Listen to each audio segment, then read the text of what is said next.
Shit. There we go. Get rid of scene. Boop. Tweet it out, boop. Please. I'm lazy. You do it, Rhett. Yeah, Rhett. Don't job. Ask me to do Don't anything. Ask Rhett to do anything that involves opening a window. All right, what do? I just tweet. It's here. I'll take the tweet other one. My Twitch. Tweet my Twitch. God, shit is. I got this. Okay, there's one thing on startup I need to get rid of. The Epic Game Store just opened. Oh, get rid of that. I don't even have fucking Steam on auto open. Ew.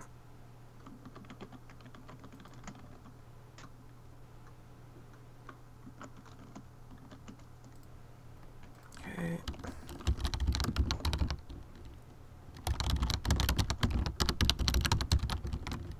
The Epic Game Store is not going anywhere, it says. It froze.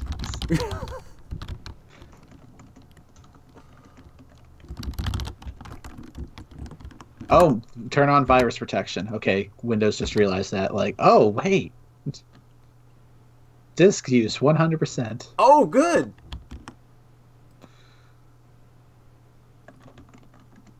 What the fuck? I should look at it while it's doing that. What is using 100% disk? That's probably not a good thing.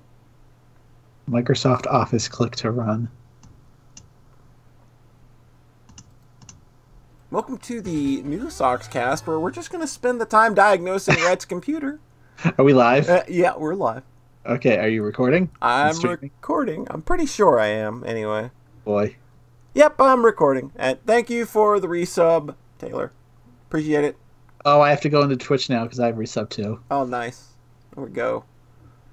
Rolling on in. Oh, we got them big numbers here. Big number coming up. Yep. Wait, which episode is this? 87. Okay. Thank you for the follow. The Mirai. And Red has just subscribed for 19 months in a row. Fucking ridiculous. Aww. I think I'm literally the only person he's ever subscribed to. You're not, but from now on. From now on, yeah. Until they ban me. Which won't be long. Yeah.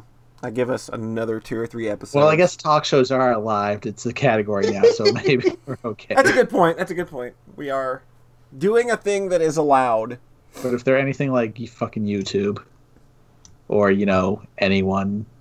Because, all these big companies, they love the smaller creators. They really don't bend over backwards to fuck over smaller creators. They're very much on board.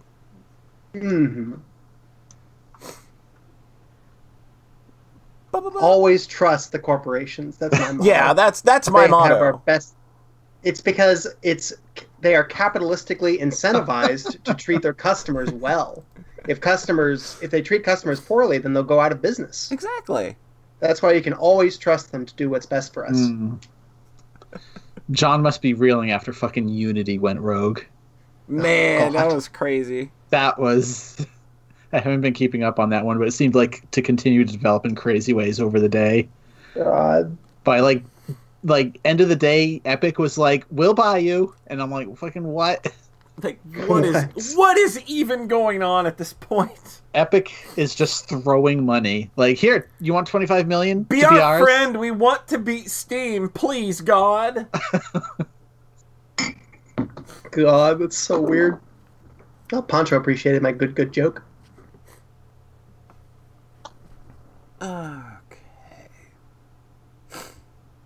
Whee. We're doing good. We're doing good. Yeah. It's a pretty good start to Is this just 2019. the episode? That's it. That's basically the episode. That'd be great to just actually release that as an episode. Just be like, oh, yeah, we're done. Complete with diagnosing Rhett's computer Yeah, issues. just complete with the whole thing. No, there's stuff we got to get to this episode, unfortunately. Oh, my God. Oh, boy. How much do you have, Polly? Just 3 things. Okay. I'm just going to, I wanted to do 3 things, and I'm like... I'm going to do one that's sort of smaller, and then I'm going to tack that onto one other thing, and then I'm going to do one other big thing. So 2 big things, one small thing. Okay, because I was like 3 big things, and oh no, 4 things. Shit, how do I squeeze these? We carry it over to next episode is what we do. Oh, that's what I'm doing. I just finished it. We got the the anime that made you cry. Oh, that's very specific, John. Thanks. Sorry, we at first it wasn't your computer rebooting, so we were just like, Rhett's in the middle of crying at an anime, so he can't. He's late. Yeah, honest to God, I finished it. I went to plug in the headphones, and I saw a little, static spark, and boop, bye, computer. We did end the podcast on a cliffhanger once, Poncho. We actually did. Should we start the episode? We should! Welcome to Sockscast episode 87, brought to you, as always, by Moon Pies. Moon Pies! Even dogs like them. They do. Oh, no, that's not good, Paul. It's probably true, though. Probably not. Oh, I'm sure they like them. Yeah, they just die afterwards. I mean, yeah, okay, look. I'm not saying to do it, okay? I'm just saying... You have a dog you don't care about getting rid of, and then... Hey! I'm just saying dogs would probably like them. That's all I said. Delete anything. Moon Pies! Euthanize your dogs humanistically. You guys are really messing up my chances of getting a sponsorship. You can kill your dog in a way that they'll really be okay with. It'll be very painful and awful for them. They'll love you for it. That sweet taste.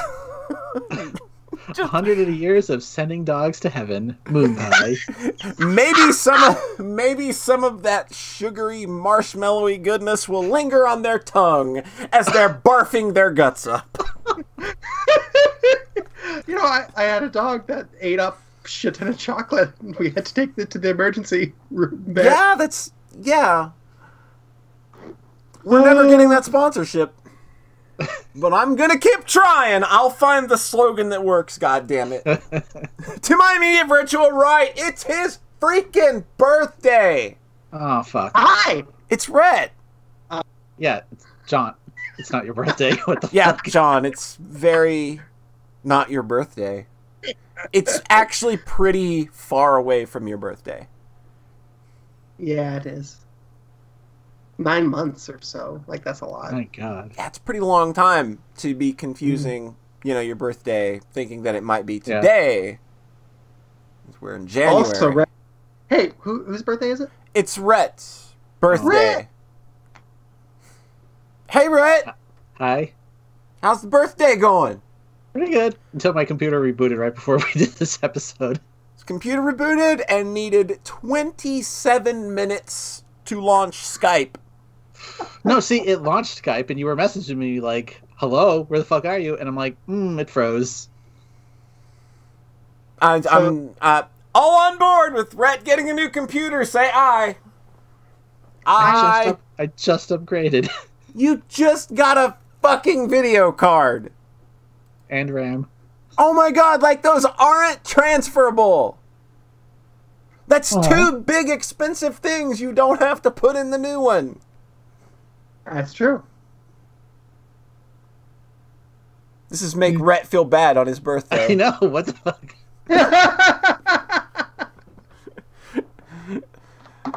You did, I think this is the first time we've actually had a podcast on somebody's birthday. That's I know, weird. Yeah, like I've been doing it for like 5 years, almost 6 now. Mm-hmm. No way. I think we're coming up on 5 years. Coming up on 5. One of the other. I don't know. Dude, it's math, and I don't fucking math, okay? I think we've hit 5 calendar years now because we started at the end of 2014, and now we're doing start of 2019. It's something like that. Dude, it's math. I don't care. I'll say a number, and the number I say is correct in my brain. That's how it works. 69. Nice. To my immediate virtual left, God forgives, but he does not. It's John Thayer. Hi. It's not your birthday. No, it's not. Nope. Very not your birthday. Yeah, that's true. I'm sorry. It's okay. I'm sorry for confusing everyone. Yeah, like you got everybody in chat is just completely confused. It's complete disarray in there now. They don't know what to think. It makes sense. I ruin everything, really. You really do. You really do. I thought we were going to start 2019 with John Thayer not ruining literally everything, and it turns out John came with a big laundry list of ways to literally ruin everything for just one episode. Will y'all forgive me if I become a bad person? Oh boy, are we going into fate already? Only if you become a Republican dad. Oh boy. Okay. Don't wish that on anybody. I'm already apparently there, right? According to some folks. So welcome to 2019. As you can tell, things are pretty much about the same. Just like I said on Twitter. Yeah. Like, nothing's different here. New year, same dumbasses. Yep, new year, same dumbasses.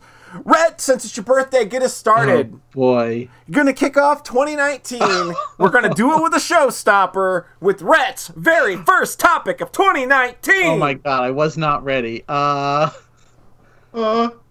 played the new Wolfenstein. Oh, shit. Okay. I was like, what am I in the mood for? And I thought, a game where you shoot a lot of Nazis in the face. Which is a very good premise for a thing to be. I mean, they've been making these since 1990 or so. Like, I don't know why people suddenly have a problem with shooting Nazis now, but I was like, hey, they made a new one, and it's super fucking violent. Yeah. just what the doctor ordered. So this is the sequel. The new one is the new Colossus. It's the sequel to Shadow Wolfenstein. of the Colossus. God damn it. The New Order. A lot of people don't like this one as much as the previous one, but I actually thought I liked it more. You see, I saw that, and I thought that was just coming from the right-wing people that want to be Nazis, and they I'd heard legitimate complaints about, like, oh, the map design doesn't flow as well, and, like, the combat isn't as satisfying. Like, yeah, obviously there's a group of people that give this game a mixed review on Steam because, hey, suddenly killing Nazis is political, and ooh, you're making a statement. But I don't know, like, I think the action just kind of flowed better in this one, and like the New Order was just so about its story where I just felt like it was like 15 minutes of story cutscenes and then a 15-minute level, then back to cutscenes, and it's just like, okay, game, can we just shoot some Nazis for a bit, you know? Yeah. And also, those games, the new ones have like a pretty heavy stealth element. Yeah. And me and stealth don't really get along. And I think the new game, the new Colossus, it's a little weird that they have new in the name, like fucking new Super Mario Brothers. Yeah. New Colossus doesn't emphasize stealth quite as much, and about halfway through the game, they give you like a choice between 3 upgrades, and one of them is like, oh, it'll let you go prone and crawl around, so now you can have new stealth options. And the second one is like, oh, it'll have like robotic stilts for your legs, so you can jump real high and get new stealth options. And then the third one is like, what if we give you like super strong shoulders so you can just fucking literally charge through walls, and if you dash into an enemy, you just give them instantly. So, like, I don't really know why they give you a choice when obviously... Like, the third option is the better option. Yeah. So, like, I've heard people say the level design kind of changes around which one you pick. So at that point, it's like, it will remove stealth as an option, basically. Because it'll be like, okay, how do you get in here? You can go up there, or you can go into this tiny little vent, or you can just charge through this wall. And if you charge through the wall, and that's the option you have to take because that's the one you pick, you just fail the stealth instantly and have to shoot everybody. Yeah, it's just kind of... So that's how I chose to play the second half of the game, just violently charging in and destroying everyone. That sounds really satisfying. Yeah, it's a very satisfying game. And I think the other thing I'll mention about this one is that they do have some extremely uncomfortable cutscenes where they have a character espouse some views that are pretty fucking morally repugnant. Oh, yeah. And I think that's the thing that the previous ones kind of didn't do nearly as much, or if at all. Yeah. Where this one is like, hey, so since Nazis are a thing again, I guess we should say why they're bad instead of just, like, assuming people fucking know why. Yeah. Like, just put it all out there. And, like, that's a thing that you can absolutely do with storytelling. You can put those elements in there. They just have to be presented properly. Yeah. So they do an interesting thing where it's all kind of centered on one character that is really, really awful. Mm-hmm. And that character isn't actually a Nazi as far as, the Third Reich, German heritage and stuff. It's BJ's dad. Oh no! Yeah. That sucks.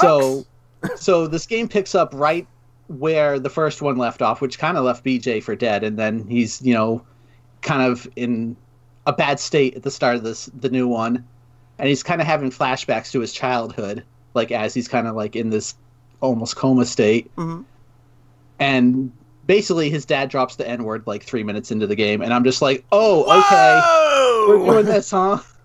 And then he starts, ranting about the Jews and stuff, and it's like, oh, it goes so hard so quickly. I'm just like, oh, okay. Okay. So obviously it's, BJ fucking hates his dad. Right. Like it's a big, Yeah, so we're having those big moments where you're saying the big awful racist stuff, but we're framing it in the way that we've got the character there that's very obviously pointing out, hey, this is fucked. Yeah, this is the character you're not supposed to like. And I think it's good that they kind of limit it to these cutscenes, because there's another one about halfway, or maybe like a third of the way through the game, where it gets completely unsubtle, where BJ's dad in the flashback is like, we're going to kick out the blacks, the Jews, the queers. We're going to make this a white man's country. And I'm like, oh, boy, yeah. Oh, boy. Oh, boy. And I think it's interesting that character isn't actually a Nazi. He's just agreeing with the Nazis. Yeah, like that's a great way to frame it. Yeah, that's a perfect framing device. And I think it's good that, like, not every enemy you fight in the game is, like, spouting out racist stuff, because that would get exhausting. And it would kind of lose the plot here and what you're trying to say. As well. So, yeah, that character is completely fucking awful. Mm-hmm. And, like, not even in a good way. I mean, it's well done, I think. Yeah. And then, boy, that game has some moments that I can't dare spoil. Yeah, those are two games that I definitely plan on playing, so... Same. So, it's weird that they have, like, the super intense, like, hateful, racist stuff, and then also, in the previous game, you go to the moon. Oh, yeah, oh my god, yeah. They're also super fantastic at times, so I'm like, oh, is this game going to top the one part where you went to the moon in the first game? And then they kind of do. Oh, Lord. And, I don't know if I should say this or not. I guess I will. Hitler, go for it. Hitler is in the game. Of course! And they clearly, well, I mean, that kind of goes without saying, but they hate Hitler. So they make him... So the game is set in, like, 1966, I think. Mm-hmm. So it's, like, 20 years after when World War II would have ended. So Hitler's significantly older. Mm-hmm. And he is just this senile old man, like... Basically, they make him look real shitty. Excellent. To the point where, like... But, like, nobody questions him because he's a monster. Right. So he's just like, hold on, I have to go to the bathroom. And then he just turns around and pisses on the floor right in front of you. And everyone's just like, oh boy, here we go again. Oh, it's so good. It's like old Uncle Hitler come over to Thanksgiving. Oh no, he's pooping in the floor again. Yeah, he's just... But everyone's, like, trying to show respect for him as he's doing this, and it's just, like, ugh. Oh, it's so good. And it's also, like, it's a good motivator for what eventually has to happen in the next game. Oh. Because you just want to fucking kill Hitler. Yeah. And I'm pretty sure they don't let you do that. They let you, but the game immediately, like, game overs. Oh. Boo! Video game. I mean, they have a good setup for why you are not in the situation where you could get away with it right now, because you're deep in an enemy base. Understandable. Uh-huh. So it's like, it's a good, like, oh, you could just end this right now. Yeah, that game's cool. And then the ending. Look, there's a lot of moments that just are jaw-dropping. Yeah, this game is definitely one of those that sounds like it's just littered with moments that are great. Yeah. I will say, as far as, like, gameplay-wise, it felt like maybe this didn't have quite the budget the first one did, because there's no boss fights anymore. Well, but I'm also I understand that the boss fights in the first game weren't all that great either. Yeah, that's why I'm, like, so conflicted, because I'm like, I don't really remember enjoying any of the boss fights in the first game, but I definitely remember them. Mm-hmm. So, like, the fact that they're gone is, like, kind of a double-edged sword, where it's like, the gameplay becomes a bit samey when it's just waves of enemies. Yeah. You don't have those kind of big climactic moments, but then those big climactic moments weren't really that good to begin with anyway. Like, there's kind of a final boss in this, and it's kind of the worst part of the game by, like, a large margin, because it's so fucking hard. So I just dropped the difficulty down to, like, not even easy, like the one below easy. Oh, wow. Because I actually died on easy because it wasn't quite pulling its punches all the way. And I'm like, can I just take, like, 10% damage? That might be enough, because it just... If you get caught out in the open and get hit with, like, a big laser blast, you're just like, oh, I'm dead, like, instantly. So, like, this one kind of big 10-minute climactic battle, I was just like, I just don't want to do this anymore. Yeah. And then I found out, like, oh, that was the end of the game. Oh, okay. Whoops. That's totally fine. That game's cool. That's good. Yeah. Definitely something to check out. Yeah. I hope they get to make a third one, because right now they have some, like, multiplayer thing next up. And it's like, gotcha. Oh boy. A multiplayer thing and, like, separately a VR thing, which I'm curious about. The VR thing is, like, you piloting one of those giant robot dogs.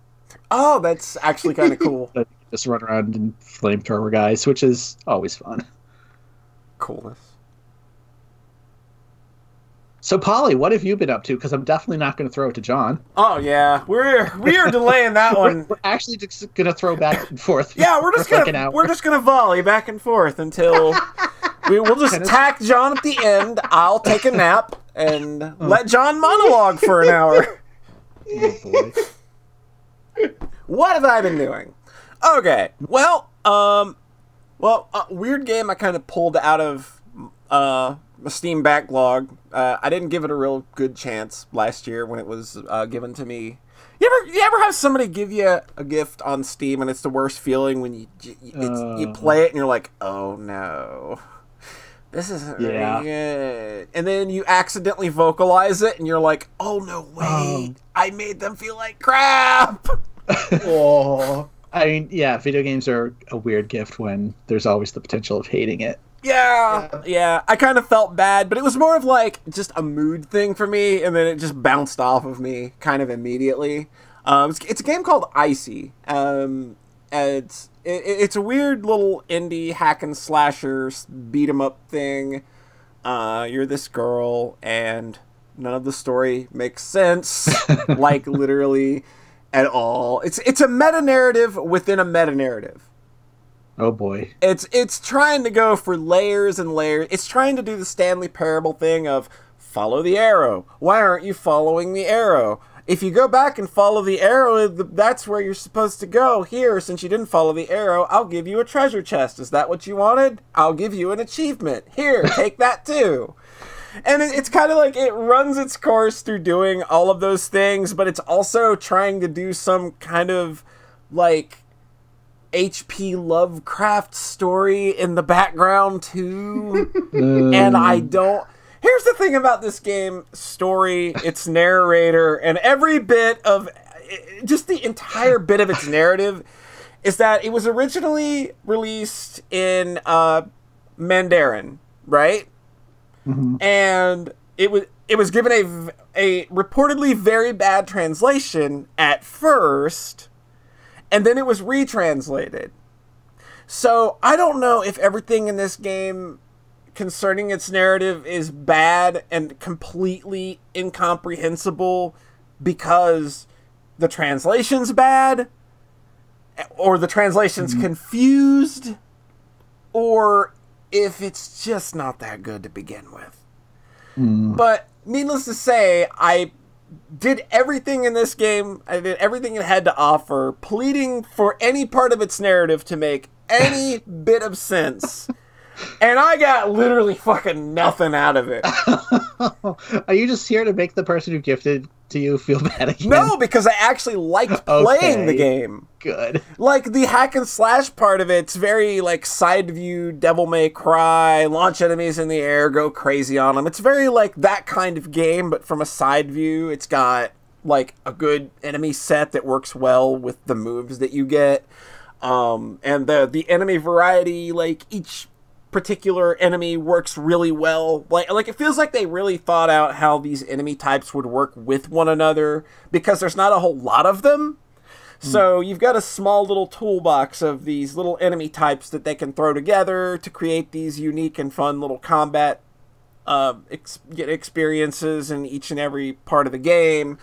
And, like, you know, that's all really cool. Like, the bosses are pretty fun. The last boss is a motherfucker, though, and he juggled me for, like, 20 seconds straight. But that was because I didn't know. I didn't know that you could press the jump button to get out of being juggled, because the game never tells you that. Oh, man. Yeah, they just expect you're mashing. Yeah, they just kind of expect that you're mashing, but yeah, like, the last boss juggled me for, like, 20 seconds, and I couldn't do any. I'm like, okay, this is real fair. Okay.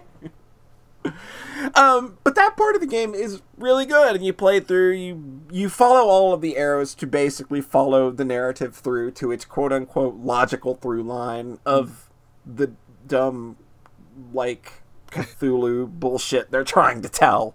And follow then the tentacle. There's not even a tentacle! What? Like, how is this H.P. Lovecraft and there's not a tentacle? Ridiculous. But yeah, like, it's a decent little hack and slasher for, like, a couple of hours. My only real issue with it is that, like, once you kind of play through it and beat the boss, if you're going back through to kind of, like, reconstruct the rest of the story, like, you've already powered up, and the game doesn't really, like, scale up or anything to compensate for that.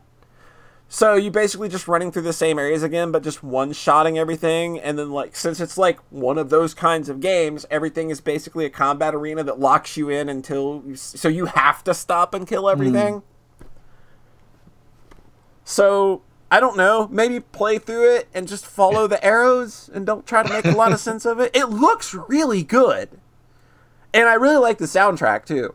Like, the game's got a really nice presentation. It's very slick.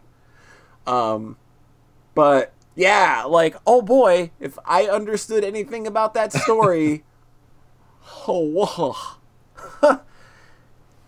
No fucking sense at all. Interesting. This is really funny to me because I saw the Steam, like, summary, like, 2 or 3 years ago, and then I, like, specifically pointed out, like, this is the most unappealing pitch I've ever heard. Oh my god, really the person that gifted me this game is in chat. Oh, yeah. Hi, Rainiac. Love you. Rainiac, I ended up liking it, okay? It's all good. I liked actually playing the game. It's just... it's just the story makes no sense. I think someone else gifted... I think someone gifted me this game, actually. Oh, yeah? So double check who it was, but I will probably play it at some point. Yeah, like, give it a go. Like, especially knowing that it plays nicely. The combat's good. It's really fun. I like that part of it. And like, banging my head against that final boss for like 20 or 30 minutes was a real, like, it was maddening, but at the same time, it was just like, okay, I know what I'm doing wrong. I'm fucking up, and I'm not getting out of the jungle that the game never told me I could get out of. So that's Icy. It's pretty cool. Okay. Pretty cool. Boom. Did you get the version that comes with the Steam link? Yeah, actually. No, wait. No, I bought that separately. No, because I got my Steam Link last year, but I bought it. But I know that Icy came with it. But since since the game was already in my library, they just sent me the Steam Link. Huh. Yeah, I just remember seeing a bunch of people buying the Steam Link Icy combo, and I'm like, why is that a thing? Kind of weird. Yeah, it's like it's definitely like a weird thing for to be combined together for sure. Yeah. So on Christmas Eve, I decided to start playing another game. Really, one of those games that like kind of a lot of people were talking about last year. It was pretty big. And I know that anybody here like Mega Man games? I like Mega Man games. They're okay, I guess. I played a lot of them. Yeah. I played Mega Man 11. Oh. Yeah. I was like, you're going to talk about the Legacy Collection? I have that, but no, I'm not going to talk about that. And you were playing it. I was. I played through 1 through 3. I haven't done 4, 5, and 6 yet, though. Well, you did the ones that matter. Yeah, I guess you could argue that. Yeah, I don't ever want to play a 5 again, so, yeah. 5 is That's very fair. 5 is the most boring Mega Man game in the world. But Proto Man's the villain. Oh my God. Not actually, though. Not also, actually. 5 has a really big charge shot. I just remember that like standing out to me at the time. I was like, whoa! Yeah, the charge shot's big, but you can go play Mega Man 6, and it's a better game. And it's still got the big charge shot. That's true. No, they made the charge shot slightly smaller in 6. I remember when I got to 6, like, feeling a little bit like, okay. Well, I will be finding out at some point. So Mega Man 11. There you go. Okay. Modern update. Yeah. I remember when this got announced, everybody was really bent out of shape about the way it looked for some reason. I don't know why. It was like it already looked like miles ahead of Mighty Number 9. I know, right? Yeah. I think his running animation is a little goofy, but that's it. Like I think the running animation is a little goofy because I think that this game is trying to kind of marry together the best of both worlds. It's trying to bring it to that 2.5D era of, say, something like a Bionic Commando Rearmed, but it's also trying to maintain that NES simplicity, and I think this game does that very well because it feels really good to play. Like, just like the first time you fire off a Buster Shot and you see it rip through like 10 enemies at once, it feels so good. Like, it's just, like, I can't explain it. It's just a game that, when I dropped into the first stage that I chose, I can't remember what it was just like, this game immediately just feels fantastic. It's super responsive to everything you do. Just, like, it's giving you all the right feedback in terms of, like, your pea shooter and your Mega Buster. It just, like, makes a hell of a first impression, I think. And I think that that's kind of, like, what that game needed to do out of the gate. Since there's obviously a lot riding on it. So, yep. Oh, really? Yeah. Oh, jeez. So, new to the Mega Man formula is they've kind of had to, like, update it a bit. You can't just do the same thing again, and I'm glad they didn't, is the double gear system. And these are... Oh, I heard about this. This is, like, you've got, like, the left button and the right button, bumper, whatever it is. Yeah. And you can press it to drop into a mode where you're either shooting and, like, firing off, like, everything at 2 times power, and, like, all of your weapons have, like, an upgraded form when you use them in power shot mode, which is really cool. It really does fuck things up pretty hard at the expense of quite a bit of juice. And then you've got the speed gear, which slows everything down and makes everything like when you first get it, like, you move really slow too, but you can actually upgrade it so that you are moving full speed while everything else is moving at like a quarter speed. Jeez. And they're really simple additions, but I think that they add just the right little bit of you need a little something. You need a little bit of spice. And it just kind of felt real good to feel how you utilize the gear system in the level designs, because the level designs are mostly good. Mostly. There are some stages that go on way too fucking long. And it's just like, there are some of those stages where I was just literally like, dude, come on. Because the way that I've seen Mega Man level progression is usually they're based on a gimmick, and they will introduce that gimmick, and then then throughout the course of the stage, you will do easy, normal, and hard versions of that gimmick. Then you fight the Robot Masters. That's typically the tempo of a Mega Man stage. If you kind of go and look back at some of the better stages in the series, I feel that they all kind of follow that. And Mega Man 11 a lot of the times throws that out the window. So sometimes you'll come up on a gimmick and you'll do like the first one, which is super baby easy, and then it'll be like, okay, we're going to fucking kill you now. We're literally just going to kill you with that new gimmick. Oh, so it's Mega Man 9. Basically. I was about to say that is very much the vibe I kind of got replaying 9 a little bit ago. Was like they're just kind of throwing a lot of gimmicks at me like real hard immediately. 9 was just fuck you harder, fuck you max. But like I feel that they balanced it well. Like I feel like the difficulty curve in 9, like that game starts off balls stompingly hard. Yeah. But I feel that, like, the way that it difficulty curves up is it still feels like, even though it's not as much of a curve, given that it's already starting so high on the difficulty meter, you know, it's still a smooth slope upward, whereas this game is kind of erratic and all over the place in a lot of places. I said the Robot Masters are really well designed. They're really good fights. I don't dislike any of them except maybe... I don't know. Blockman? I don't think I like him much. He's kind of bad. Because is he Invisible Blockman? No, he gets another fucking life bar in the middle of the fight. He turns he has a completely different form. Yeah, I think I've seen a screenshot of that. I think that's the level they put out as a demo. Yeah. So I remember people were like, there's that start point towards the start where like you're running to the right, obviously, and there's a bunch of blocks sliding at you from the left, towards the left, and people are like, I don't know how to get through this, and it's like, well, if you use the speed gear, like you can just get way ahead of that cycle.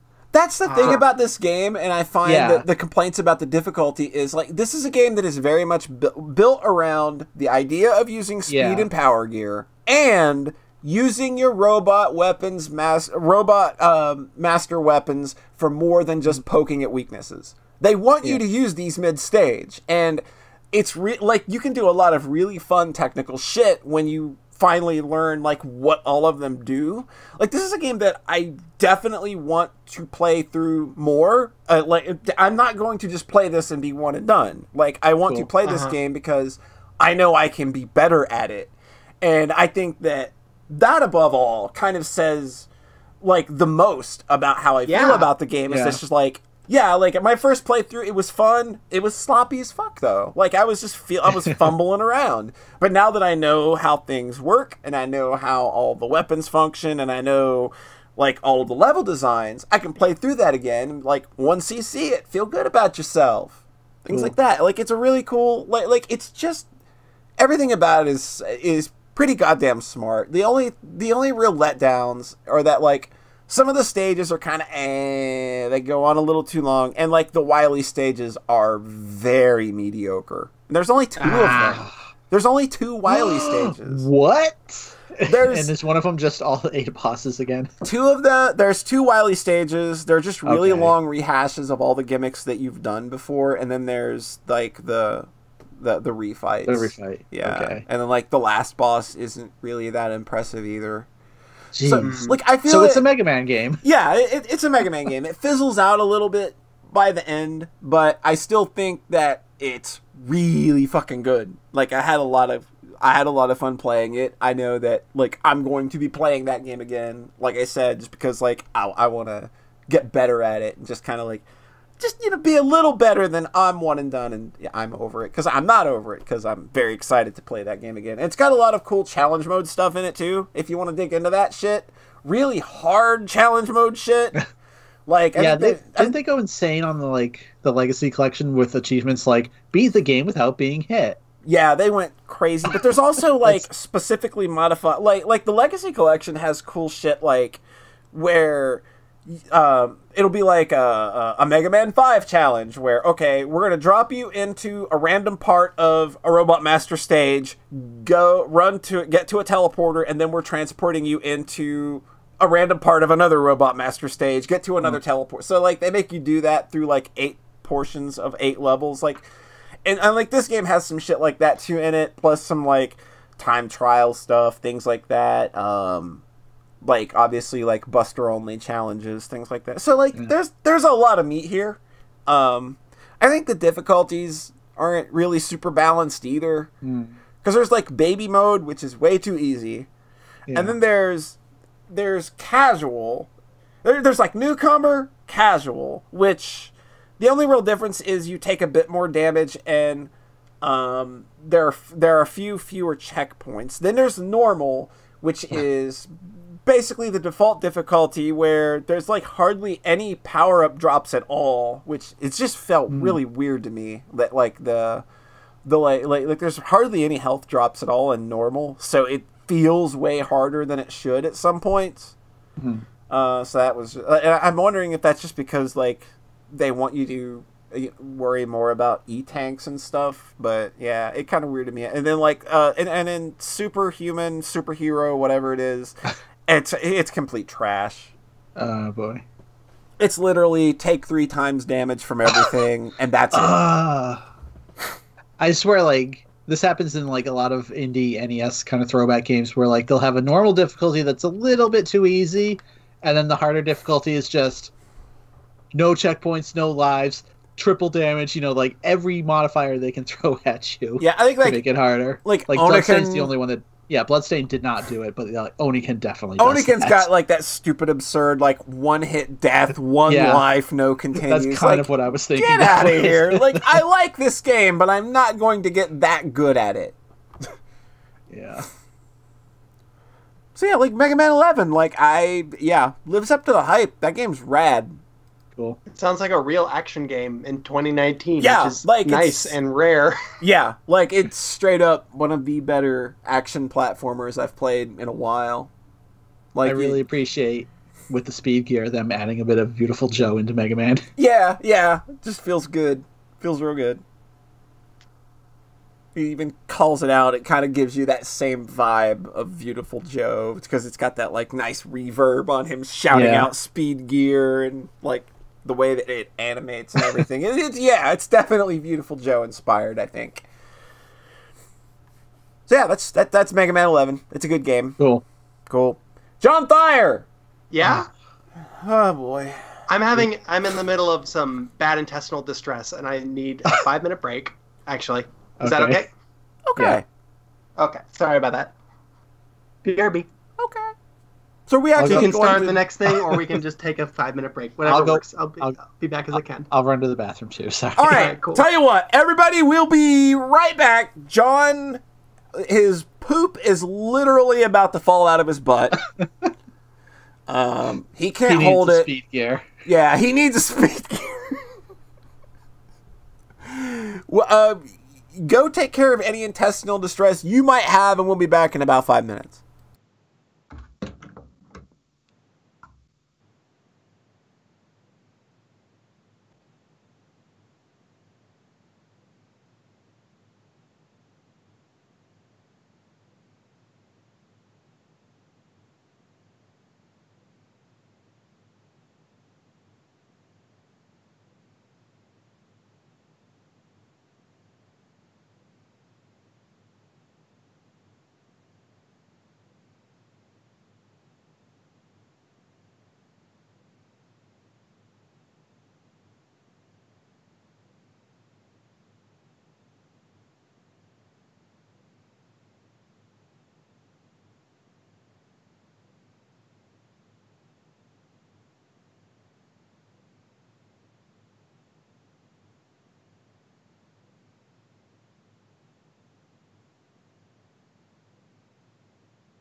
I'm back.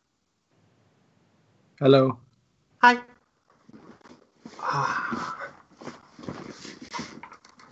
All is well.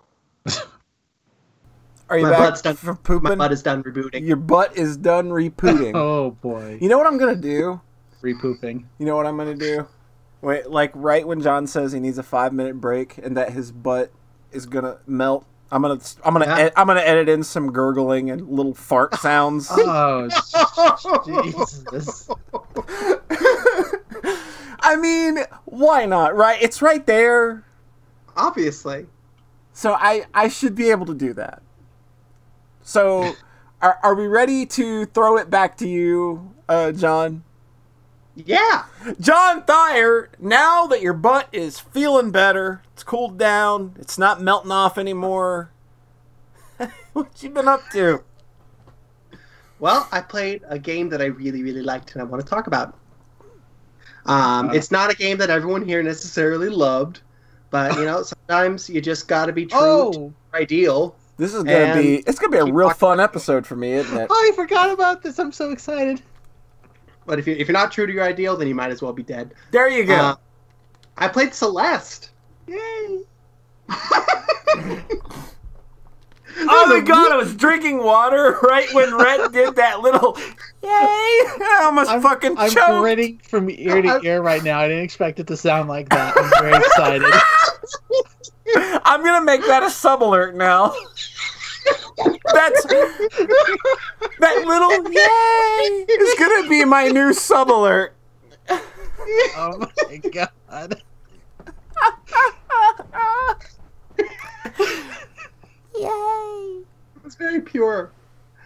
So Celeste is a game by Matt Thorson and a bunch of other cool people. Fluttershy is a game.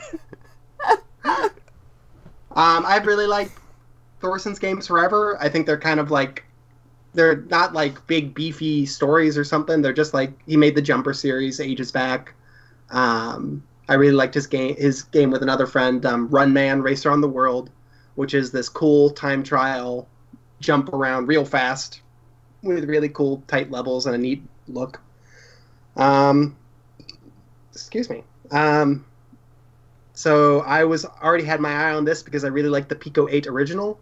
So then I got really excited about the new one, and then I didn't play it for like a couple months, and then it got really popular. So then I was like, well, I don't want to play this now. I remember when this came out, everyone was losing their mind, and I'm just like, how could a platformer be that good? Will you guys shut up? Mm-hmm. I was like that after I played it. I was completely on board, and then it got really popular. I was like, well, what? I'm going to play Luca. Oh, Game of the Year. Oh, real. That's not the most basic bitch choice imaginable. Whatever. Somebody mad that they did not get picked. No, that's fine. That's fine. It's not. Obviously, it's cool that it got higher than me on the best gameplay thing on Dari's poll. It's fine. It doesn't matter. I mean, it doesn't have like really cool, tight resource management stuff. It's a good feeling platformer. Who cares? So I actually did play it, and I really liked it a lot. The dominant feeling I took come away from Celeste was like, this is like if Nintendo games were actually good. This is like what Mario could be really easily. This is like what Kirby could do really easily. It's just a really nice, good feeling platformer. With a soul. With a soul. That's exactly it. I'm the one sitting here barfing now. Okay.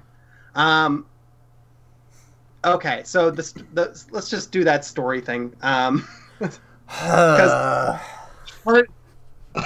Because the mechanism operating Celeste story seemed very straightforward to me. Like, it makes sense, I think, and when we talked about it on like the Gotti and whatnot, or before that, it kind of came with a sense of like, I don't know what this is even doing, what it's doing, what this has to do with, I don't know, mental illness or anything real or human.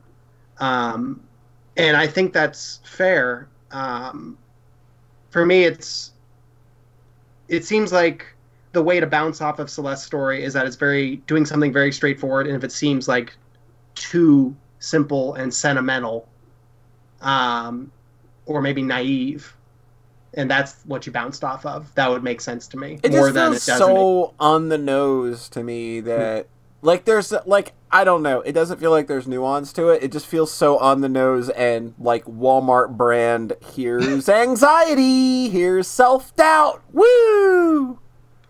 Yeah, the wind pushed her down. Push Hugo back up. Because when you said that originally, what I was worried about would be that I'd play the game and then it'd just be like, and then she conquers her mental illness forever and beats the mountain and it's great and everyone's happy doodah, which is kind of what happens. But the nuance of how her relationship with Purple Celeste goes down, Purple Madeline,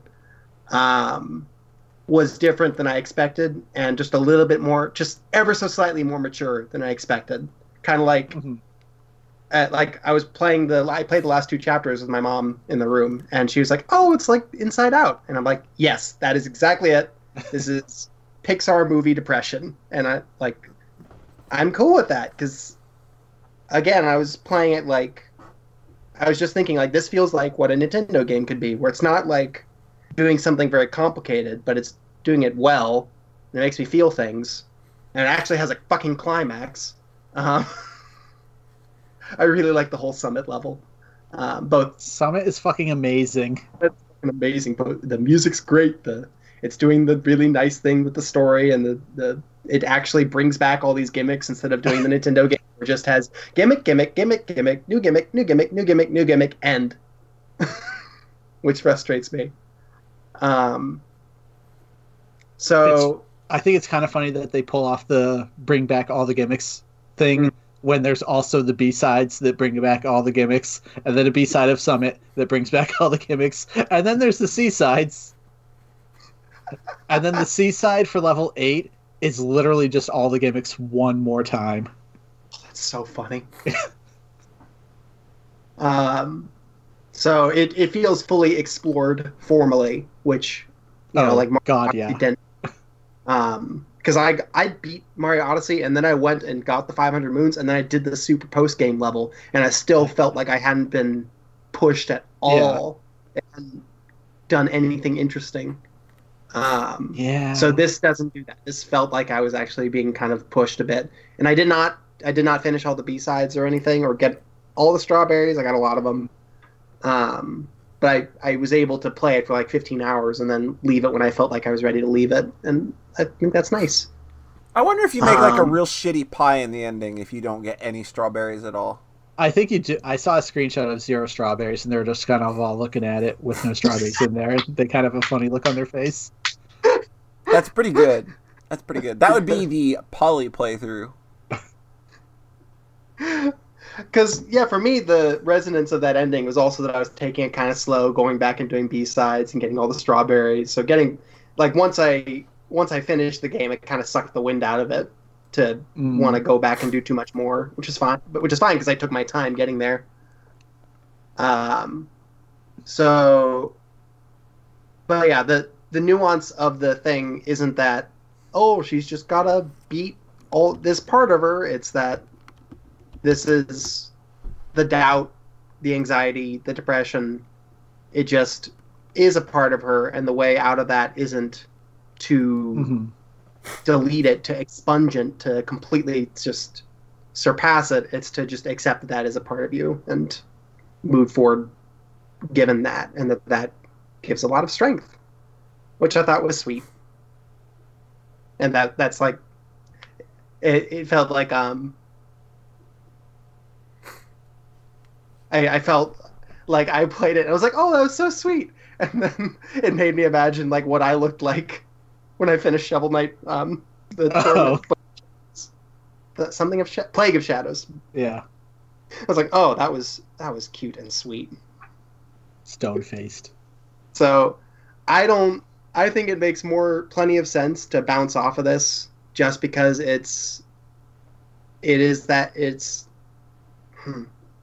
because it is not doing anything like particularly challenging.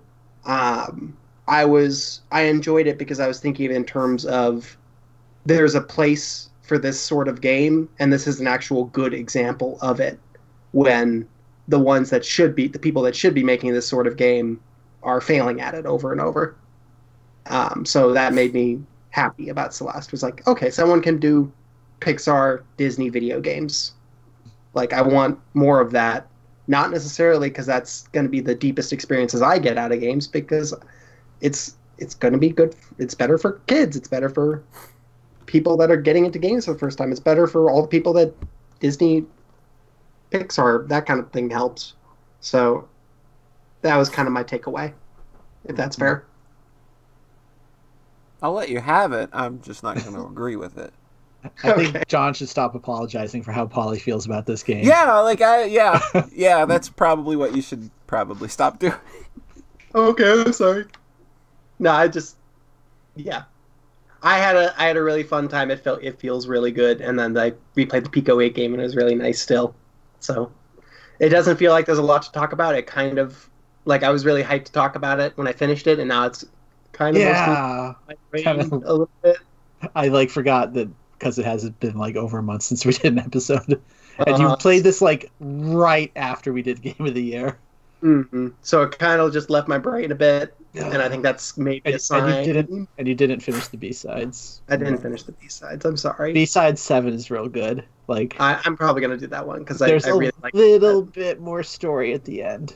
Okay, I appreciate that. I know. I do admit that once you finish the main story, and especially when you hit the C-sides, there's nothing driving you forward because you're done the story. Mm-hmm. Level 8 is fine, but it's so clearly kind of a bonus thing that doesn't really matter. Absolutely. Yeah. I was like, okay, yeah, this is the Nintendo game thing of, we got to have all the strawberries and we got to have all the bonus levels. And well, you don't need the strawberries really don't do anything. That's what's funny. That is funny. So it's just like that. That's part of why it didn't maybe stick in my brain as quite as much as it maybe felt like it was going to when I finished it. Is okay, this is not necessarily my ideal kind of game. It's just a very good example of a kind of game that needs to exist. I mean, I'm not going to fault the game too much for having too much content. Yeah, the fact that, I mean, like I said, I jumped out of it when I parachuted out when I felt ready to, and I just felt very satisfied. No, man, indie games, they cost way too much, and they're over in literally an hour. All they do is ride on nostalgia. I think I spent an hour on the last screen of Seaside 7 and eventually just had to stop because it's so much. And then there's a cherry tree at the end, and it makes you feel bad for not getting there. Oh no! That's fine. But then I looked up Seaside 8 and went, fuck that. Ha! Nope, I'm out. Fuck this shit, I'm out. I'm not dedicating 3 hours to that, or however long it would take. Oh, that's funny. So, that's the Celeste Journey. It's probably my favorite game I've played on my Switch. It feels like a very switchy game. There are other things. I don't know. I think I've said my piece. There's one other thing I wanted to get out, is just a little thing, because I'll be taking over the podcast forever. Yeah, go for it. I finished I got all caught up with the Treat RPG series. I want to play them, but I have not put aside the time to do so. Mm-hmm. It is a series of 5 episodic RPG Maker games that are they're just being released sequentially. The first one was made in 3 weeks. Next one was a couple months, and then the most recent one took a year. So they're just escalating in this complexity in a really cool way. Boy, I know that feeling. Yep. They are just a series of short, no combat love story RPGs. 45 minutes, usually about a half hour to an hour long. And they are just soft and gentle, and the aesthetic is perfect and nice, and they're just nice little character pieces, character journeys. The second game takes place from the perspective of the other main character, from the non-POV main character of the first game. Then the third game is from the perspective of the tertiary character from the first and second game. So it just fleshes everyone out in this really cool way. Time we get to the 7th game, will be like the tree in the main character's front yard, their perspective. Yeah, the 5th game is the first one that actually goes back to, because the 4th game is from the perspective of a new character, and then the 5th one it actually goes back to Lonely Wolf Treat from the first game. The premise is that you are a cute wolf girl who is just kind of roaming around without a home, and arrives at a little bunny village looking, and once goes in to buy cup noodles, and everyone hates you because you're a wolf and they're all bunnies, so they're afraid of you. But then a very sweet bunny girl meets you, and then isn't afraid, and then they talk, and then they fuck. Yeah. No. Well, yes, but and then they fall in love and it's sweet. But then the other bunnies are like, you shouldn't be talking to that wolf, and it's that kind of premise, but just played in a really the bunny's like, girl, you ain't even had wolf pussy, let me tell you.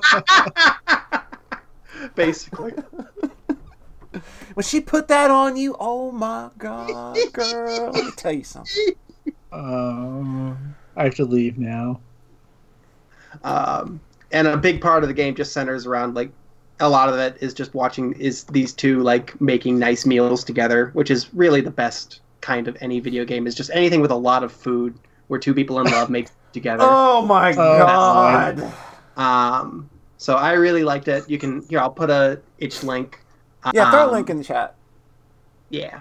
But these are just soft, nice, free, like, they're exactly the kind of games I want to make and celebrate, really. Heather likes bunnies. She'll love this. And just start at the beginning, play them all in order. It made me believe in sequential storytelling in games, which I hadn't really before. What? Like, what is that statement? That doesn't make any sense. What I mean is, like, you're right. What I mean is, like, these aren't finished. It's being released like a webcomic, basically. Like, it was like the first 3 came out in this span of like 3 months, and then every single one of them ends with "to be continued." Like, it's just an ongoing. There's like a project I want to do that's sort of like this, but I need more people. Yeah. Yeah. Ain't that the truth? Yeah. What you don't want to do is make a game by yourself for 3.5 years. Nope. Don't do that. Don't do that. No, because then you'll release it on Newgrounds, and everybody will shit on you for it. What you don't want to do is bet your livelihood on that game that you spent a bunch of time making. That's probably a bad idea, too. Yep. So it could be worse than the Newgrounds thing. So that's the Lonely Wolf Treat series. I just linked it. I completely love it. It's just, I'm very excited for the next one, which is in development. Okay, so where do we go for the side comic? That's right there. It's linked on the page. It is? Okay, sorry. And it is canonical as of the 5th game. Which was, like, the most, like, catharsis-y, like, oh, we're hitting, like, this is like a season finale, but then it ends on, like, the worst gut punch imaginable. So I was just like, oh, I need the next one now. Oh, man. I love it. So it's like, Rhett's just looking for that wolf pussy. Oh, Jesus. The art I think maybe what you meant to say is that it makes you believe in, like, episodic games. That's what I meant. Yeah. Not sequential storytelling. I believed in episodic games when the first The Walking Dead was good. And then Walking Dead, the latest season, made you not believe in episodic games anymore. Those don't exist, just like anything after mechanical animals. That's funny. So that's my piece. I'm basically done. I don't have anything else to talk about. No. So Brett, what have you been up to? I'm very quickly covering, the last month and a half or whatever. So I played Wolfenstein, and then I played I played Sonic Lost World, which is Wii U exclusive on PC. That game's not very good. No, that game's poop. Like, I think mechanically it's more interesting than Forces, because Forces is literally just hold up and boost to win. It's like, this is trying to do something new, but Is that thing just beat Mario Galaxy but bad? It really wants to be Mario. Imagine a Sonic game with a run button. It has the run button. It has like the planetoids from Mario Galaxy, like straight up. The desert level also has a dessert theme as like a goof, which apparently is also in New Super Mario Brothers Wii U. Yep. And then the final boss is just that big red guy, and then he gets real big, like full screen, and kind of chases you just like Bowser. And I'm like, okay, like how much are you guys gonna be like, hey, we Mario too? Like, yeah, like when this game came out, they were like a lot of comparisons and a lot of laughing, haha, it's just Mario Galaxy. And then I played it and thought, really, oh my god, it really is. It's just bad Mario Galaxy. Yeah. Like, I didn't hate it. I eventually kind of came around on it to a point, and then it kind of gets bad again at the end. Like all Sonic games, really. What I realized after playing that was that I can't be trusted to choose what games I play anymore. No! Because you came up with a whole new idea that I love to bits. But, like, I got, like, 10 games for Christmas, like, a bunch of gifts, and a couple I bought for myself. And I looked at, like, this list of 50 games, and I chose to play Sonic Lost World. Just because I was like, what if I eat trash? It was basically the mentality. So yes, I have come up with a new method for choosing what game I play, which is just put the names of all the games in a box on little pieces of paper and just pull one at random, and that's what I'm playing for the next until I beat it. And I am the one that he's staying accountable to. I have seen the videos of every pull from the box. I recorded everyone. I sent the Tower of Five Hearts one to John because he gifted that to me. Mm-hmm. He was yes. Yeah, unfortunately that game's not that great. I'm sorry. Oh, that's okay. I did get that cat though. You did! Hooray! and then I immediately lost interest. Anyways, so I made a little roulette for myself, basically. Like, okay, there's like like the box keeps getting bigger. That's the heartbreak of this, is that I don't even have to keep buying games. Like, I'll just pick up stuff I want to play through giveaways and stuff, where it's like, oh, okay, What Remains of Edith Finch is free. I'm going to throw it in the box. So, like, I've beaten, like, 7 or 8 games and added, like, 6 during that time. It's, like, fucking ridiculous. Yeah. Like, the box is all-consuming. Like, my favorite part of the box is that it's got the word shave on it, but it looks like shame. Maybe I'll just write shame on it in real big letters. Yeah, you should just write shame on it at this point, because it's like, it's a box that you used for a lot of things, but shave is one of them. And the first time I saw it, it's like, does that say shame? It's a real big marker, so it's messy. Anyways, I'm not going to go through all of them, obviously, but the first one I pulled was Bayonetta, and I was like, okay. Yes! Start with the banger. The box fucking redeemed your shitty choices. So it's just like, here's all these games I've had on Steam for like at least a few months. Like, I think I got that on the Thanksgiving sale, and then didn't play it because I've got like 50 games to play. Why am I, And then it's like, okay, like, I've reached clarity. I don't have to think about what I'm going to play. I'm just going to play Bayonetta. And then I really liked it. Yeah. And boy, the first half of that game, okay, like, it's a really good feeling platinum action game. And then, like, the second half just fucking goes. Yeah, it does. It's like, okay, we're Space Harrier now, and we're actually, like, playing the Space Harrier music and giving you the little green bullets, and then you're running up the sides of buildings fighting John, and, like, fucking shit's going mad, and then you're in space fighting God, and then you throw God into the sun. I think that's how it went.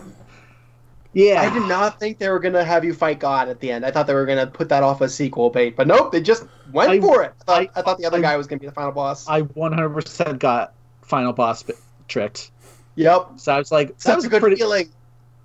Because I was like, oh, is this guy going to have another form? Like, I understand that was the final boss, but it did feel maybe a tiny bit underwhelming, and then it just goes. Yeah. Like, John is riding up a missile on a motorcycle into space.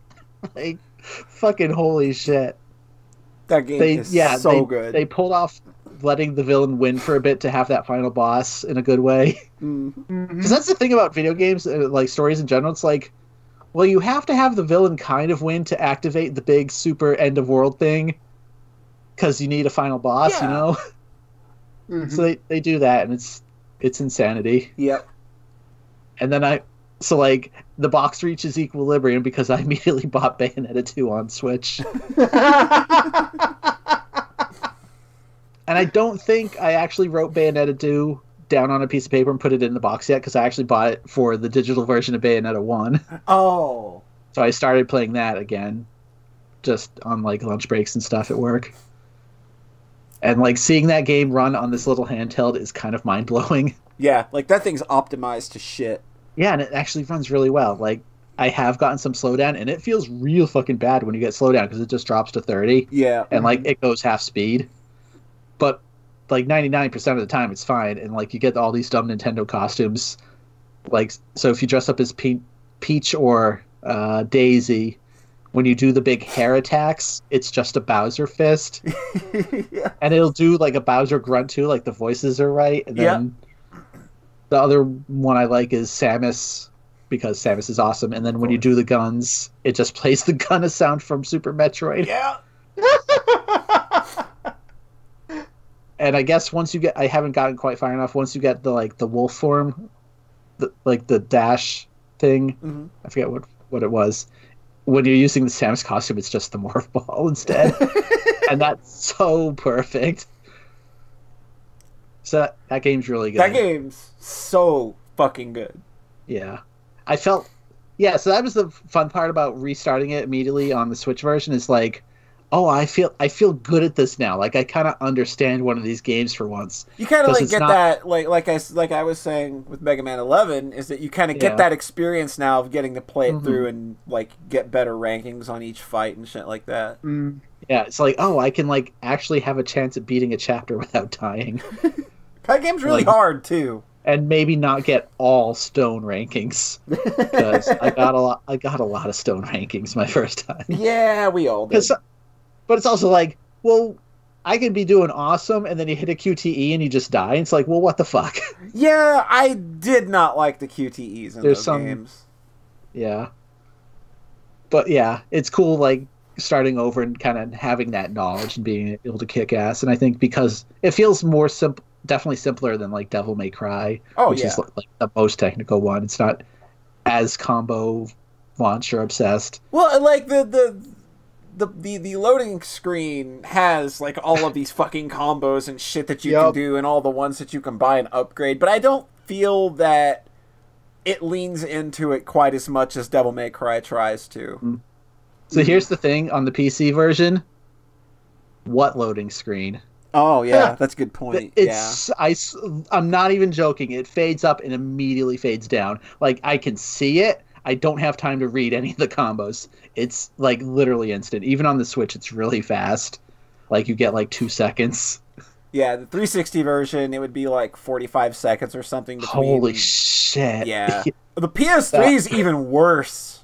I've heard legends of that port. I'm not interested in that one. I have that port, unfortunately. Oh. It's not very good. Yeah, I can't imagine like this game not being 60 frames a second, because it kind of needs that. Yeah, you need that fidelity. So like, how is the 360 one? It's the version that was the version to play. Yeah, obviously. So yeah, it's still pretty good. It holds up. Yeah, I wonder how the Wii U one is. That's the one I played. That's wild. Seemed all right. Yeah. Okay, cool. I had Bayonetta 2 on the Wii U. I'm sore about that. I've actually heard people say Bayonetta 2 is like the better game in general and the better one to start with, which is wild to me. But I have trusted associates who are like, well, I like the first one more, even though everyone likes 2 more. It's one of those things. But we have we have long since crossed the bridge that everybody you talk to literally has the worst opinion ever. What? I will say one thing regarding the climax of this game. They play the song "Fly Me to the Moon" constantly. Yeah. Why the fuck do you not actually fly to the moon at the end? Like, come on, that would have been hilarious. if you just throw the boss into the moon and then just fight them on there. Yeah, while that plays. You're not wrong. Like it just feels like a little bit of a missed opportunity. Maybe the sequel. I don't know. I don't know anything about the sequel. Yeah, I think you go to hell in it. I've not played 2, unfortunately. Well, I've played 2, but I don't have a way to play it. Yeah. Because it's never coming to PC or anything. So.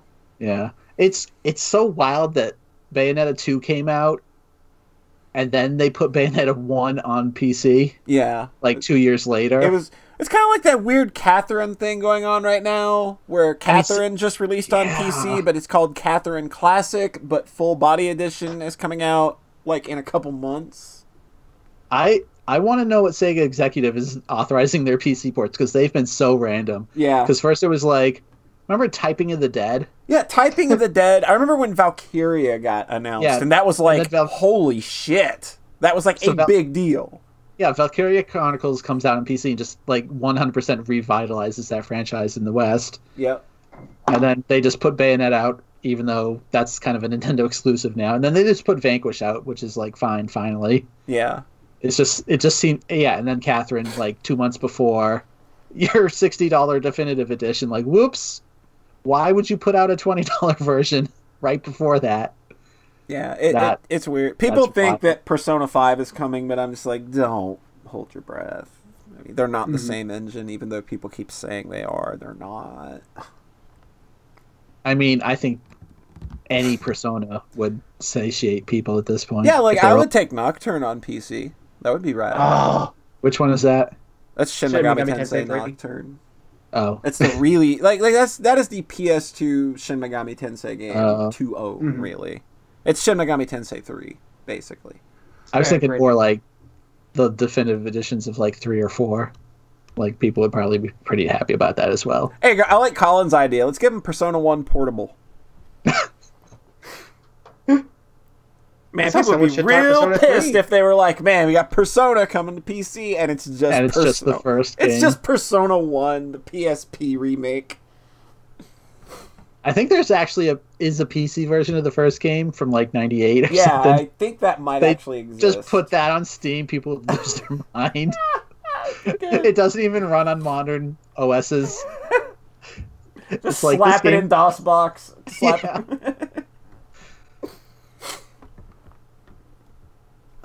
So can I do 2 games? Yeah, do it. Yeah. So I played a bunch of other games. I don't even kind of remember. The box is making a blur now. The box is kind of making everything a blur. Yeah, I've just been fucking crushing through games because so far it's generally picked some really short games. Yeah, like you've been kind of tearing through things. Now that I'm obeying the box, if it pulls, say, a 60-hour RPG, I'm just going to be like, okay, I trust you. The one game I haven't finished... The one game I kind of shrugged at was Getting Over It with Bennett Foddy, because... That's a bit of a hard commit. That game is so much meaner than I kind of realized. Oh, yeah. Like, I got up to, like, the blue sky section. I was like, okay, I really don't want to fall right now, so I'm going to close this. And then I closed it for, like, a week. And then I opened it back up, like, 2 days ago. And immediately fell back down to the start of the game. Because I was kind of not in the headspace you need to be in for those controls. So, like, I just immediately hit a bad angle and just, whoop, you're down. You're done. And I closed it. It was just like, okay, that's that game. Because every time you fall, it plays like a clip of like, true strength is learning to get back up, and I'm like, fuck off. Fuck off. That's what's so good though. It's so funny. It kind of reminds me of the way that like. So funny. It's sort of the opposite of what Gradius 5 does to you. It just chides you for being a little pansy, for not being able to handle it. I was thinking the way John is laughing at it, like it's a comedy game, like it feels like a much more... It's more honest version of I Want to Be the Guy. I can see that. Whereas I want to Be the Guy is just fuck you through like bullshit you couldn't see coming. And this is all stuff you see coming, and then the physics just fuck you in a way. Because the thing you realize is that gravity is it's working against you. It's infinitely harder to climb than it is to fall. Yeah, gravity's just always keeping me down. Gravity always wins. Gravity. Yeah, it's just funny the way that like that very towards the start. There's kind of this big slope, and like you can spend an hour getting up it, and then you get one bad bounce, and you just tumble down the whole thing. Mm-hmm. It's just like, man, it's fucking ruthless. But that's not actually the game I want to talk about. The next I kept playing it until I ran out of voice clips for the main thing, and then I was like, okay, I cannot finish now. Like that's something I thought you would have stuck through of all people. Yeah, no, I respect it deeply. I think it's doing just what it wants to do. I was playing it on my phone version, and I don't think the controls are quite as robust. Anyways, I think what is hilarious about that game is that it became relatively popular, and it starts off for a while talking about this game called Sexy Hiking, like it is some monumental like guidepost game of like that. Oh, we all get this reference to sexy hiking. Like, what are you talking about, dude? Right. And then it's some old game maker game. I was like, oh yay! It's like, oh, you're speaking my language. Like sexy hiking is this cultural touchstone. I know, which I loved. It's like referencing some glorious train wrecks game, and so in a $5 indie game, I'd be like, yes, thank you. John, the one person who played the Pico version of Celeste before the remake. Anyways, I kept following the box, and it brought me to Iconoclasts. Oh, I'm excited about this one. So this is the newest game from the guy who did Noi 2 Love 2 and other very good action games. Yeah. Mm-hmm. Very Treasure-inspired, just super over-the-top crazy goodness. Mm-hmm. This is his Hunters, as I would say. Yeah, this was a project that like we'd been hearing about for like 5 years. God. Oh, longer than that, because he actually released a kind of a short free demo thing called Ivory Spring. Yeah. In like 2009. Mm-hmm.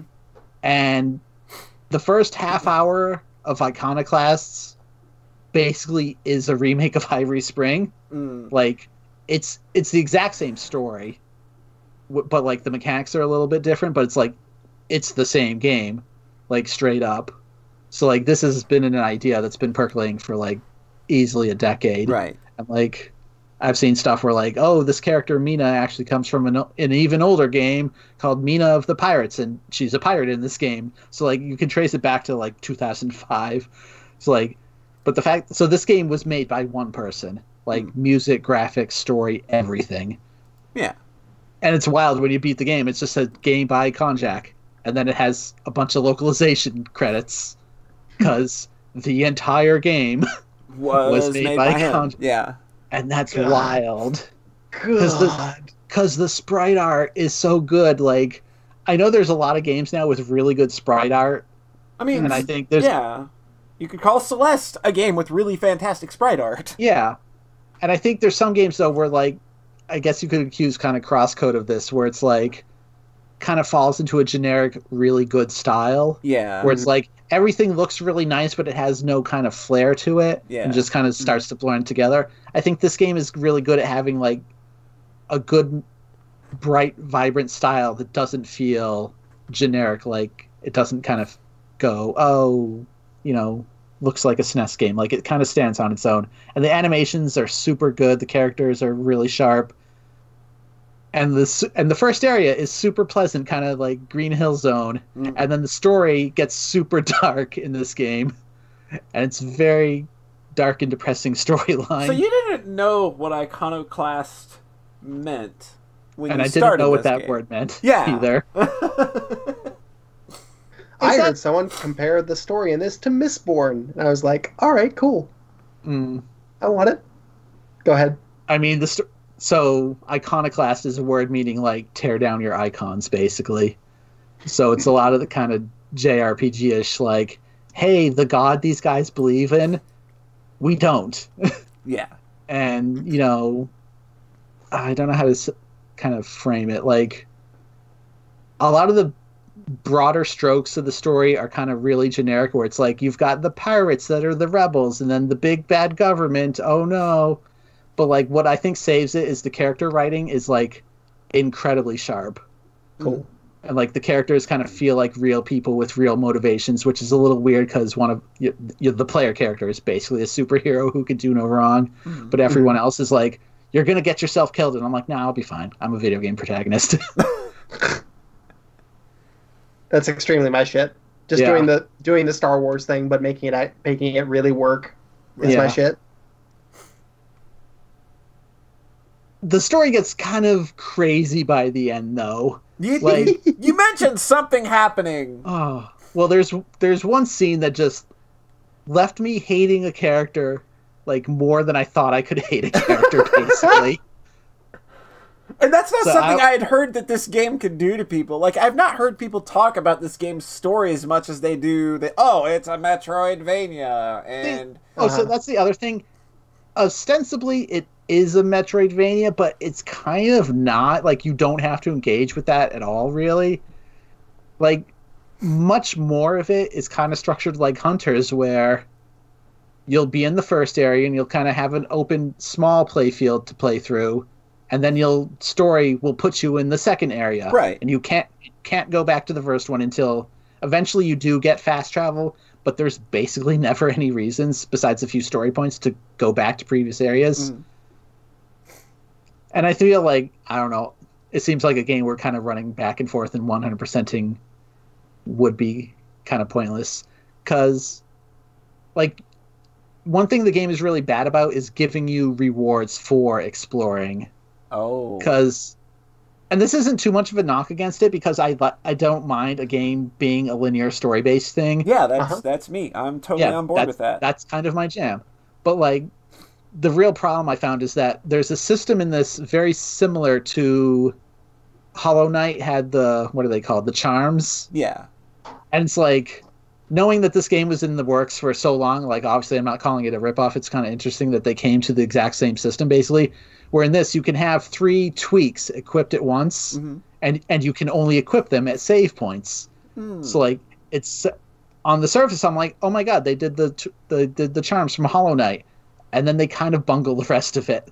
Oh, because tweaks will break as you get hit, and then as you defeat enemies, they'll kind of repair themselves, similar to how, like, you'd collect the experience from enemies in Cave Story, and your guns would power back up. Yeah. Mm-hmm. The problem is that a tweak will break after 1 hit, Yuck. Which is just way too fucking easily. And then the tweaks just aren't very interesting whatsoever. Oh, that's bad. Like, none of them are really good. The only one I liked was called Meditation, which would let you repair tweaks by ducking. And then there's a special little animation where your character goes into an meditation pose instead of the normal duck animation. So I thought because that one did kind of a cute new thing that was unique, like, that one I liked. But for the most part, they're like, run a little bit faster, or spin the wrench a little bit longer. Like, real basic and boring stuff. Just kind of like stuff where it's just like, are you kind of afraid to give the player a little bit of an advantage here because you're afraid it'll, like, throw the balance off completely? Which, to be fair, that is a legitimate concern when you're balancing a video game. Yeah. So, like, none of them are really interesting, and they break too easy. And then the problem is that every treasure chest in the game is just materials to craft them. So there's really no... Yeah. So I can just, like, play the action game part. Yeah, you can totally ignore it. I'm liking the sound of this even more now. I think because I think I got the meditation one from a side quest. There's a couple side quests. It's not like a whole system of, 50 side quests. There's, like, maybe 3 or something. Right. And so I found one of them. It was like, deliver this letter back and forth. So I did that, and I think I got the meditation one at the end of that. So it's very ignorable, is basically what I'm saying. But I think that's why I'm hesitant to call it a Metroidvania, because it's not like you're getting health power-ups. You're getting crafting equipment for these tweaks that aren't fun like that is craft. The one thing people focus down on that game hard for is just because they don't know any other word. It's like, okay, man. Yeah. Listening to people talk about video games is stupid, and we should all stop doing We're literally listening to each other talk about video games right now. Thanks for explaining the joke, Raccoon. Yeah.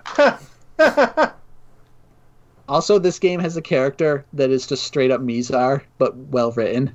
What? Mizar's awesome. But boy, this game's version goes hard. That's good. Yes. Like, I was kind of like, oh, I know who this character reminds me of. She's my favorite. And then she goes off the deep end, like, significantly worse. And I'm like, oh, no, I feel so awful now. Because there's a part where she just chases you with a rocket launcher. Yeah! Oh, wow! So not only does she have the rocket launcher, but she's also invincible in that part, so you just have to run away. Yeah. So it's like literally 2 bits from Hunters at the same time. And I'm like, okay, that's a little weird. Huh. Very specific scene you did there. So I see my own games and everything is basically what I'm saying, but this one felt more on the nose than usual. Well, yeah, because like the whole Mizar thing at the end of that game is very much like that's super memorable. Yeah. So yeah, it's kind of the best. What's crazy for this though is that I can't believe I'm the one saying this. I feel this game might go a little too far at some places. What? Because I kept thinking this game was about to end. Mm-hmm. And then it kept going. So you'd have this real big climactic moment. And I'm like, oh man, if the game just fucking hard cuts to black here, that'll be the craziest ending ever. And then it keeps going. Oh. And then I'm like, oh man, is this the end? This is crazy. And then it keeps going. So it, honest to God, faked me out at least 3 times. And then I got to what absolutely had to be the end. And I was sitting there with my jaw on the floor at what was happening, and I just kind of said, this is so fucking stupid. And not in a good way. Oh, no. Like, the final boss of this game, oh, boy, like... I've kind of softened on it now. I understand what they had to do, given the title of the game, to be kind of vague. Mm-hmm. Mm-hmm. But man, the last boss is insane. So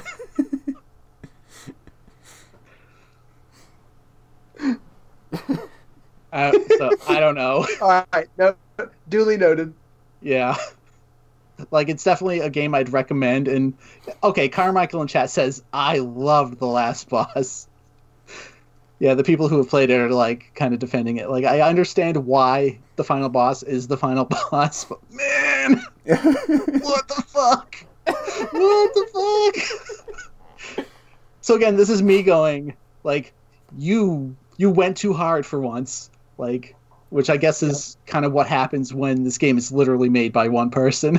Yeah, you can kind of get locked into it. You don't have people around you saying, hey, maybe a little too big. Like for what I thought was going to be the endings previous to the actual ending, like, I understand that it wouldn't have resolved everything thematically. But man, the last boss is so ridiculous. So that's Iconoclast. I recommend it, but like, I think what was more of a bummer is that it didn't 100% land for me emotionally when parts earlier and it totally did. Mm-hmm. It's like there's a couple scenes where I was like actually crying and I'm like, oh my god, this is really good. I hope they stick the landing, and then they kind of don't stick the landing. Ah, unfortunate. Oh well. But that's just my opinion. Yep. Yeah, and we shouldn't listen to people who have opinions about video games, obviously. Nah. It's true. They're all bad. Polly? Yo! Have you been up to anything? I played another video game. Yeah? Yeah. Another game that picked up on the old Christmas haul thanks to our good pal, Mr. Poncho Smith. It's a game called Wander Song, or as I like to call it, John Thayer's Musical Adventure. Nice. This looks so nice. Wander Song, like, to talk about it as a game, there's not a lot you have to say.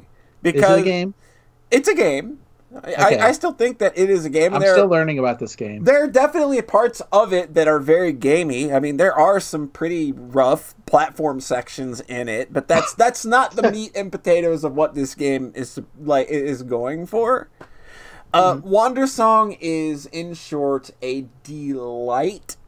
It is the story of a bard who's named John Thayer, who he has a dream, and it's sort of like a test to become the hero. So you run forward in the dream. He picks up the sword. He approaches the big bad and just immediately gets his ass kicked because he's not the hero. You're not the hero. You're a bard. But through this dream, you find out that the world's going to end because the people that kind of hold the world together, they're starting to corrupt and fall apart. And you've got to kind of find a way to fix this problem, or at least John Thayer takes it upon himself to do so. And he's going to do so by singing and dancing. Yeah. And it is marvelous! I'm telling you. Yeah. Like, there's a dedicated dance button, and you find all sorts of dances throughout the game that he can do, all while platforming at the same time, by the way.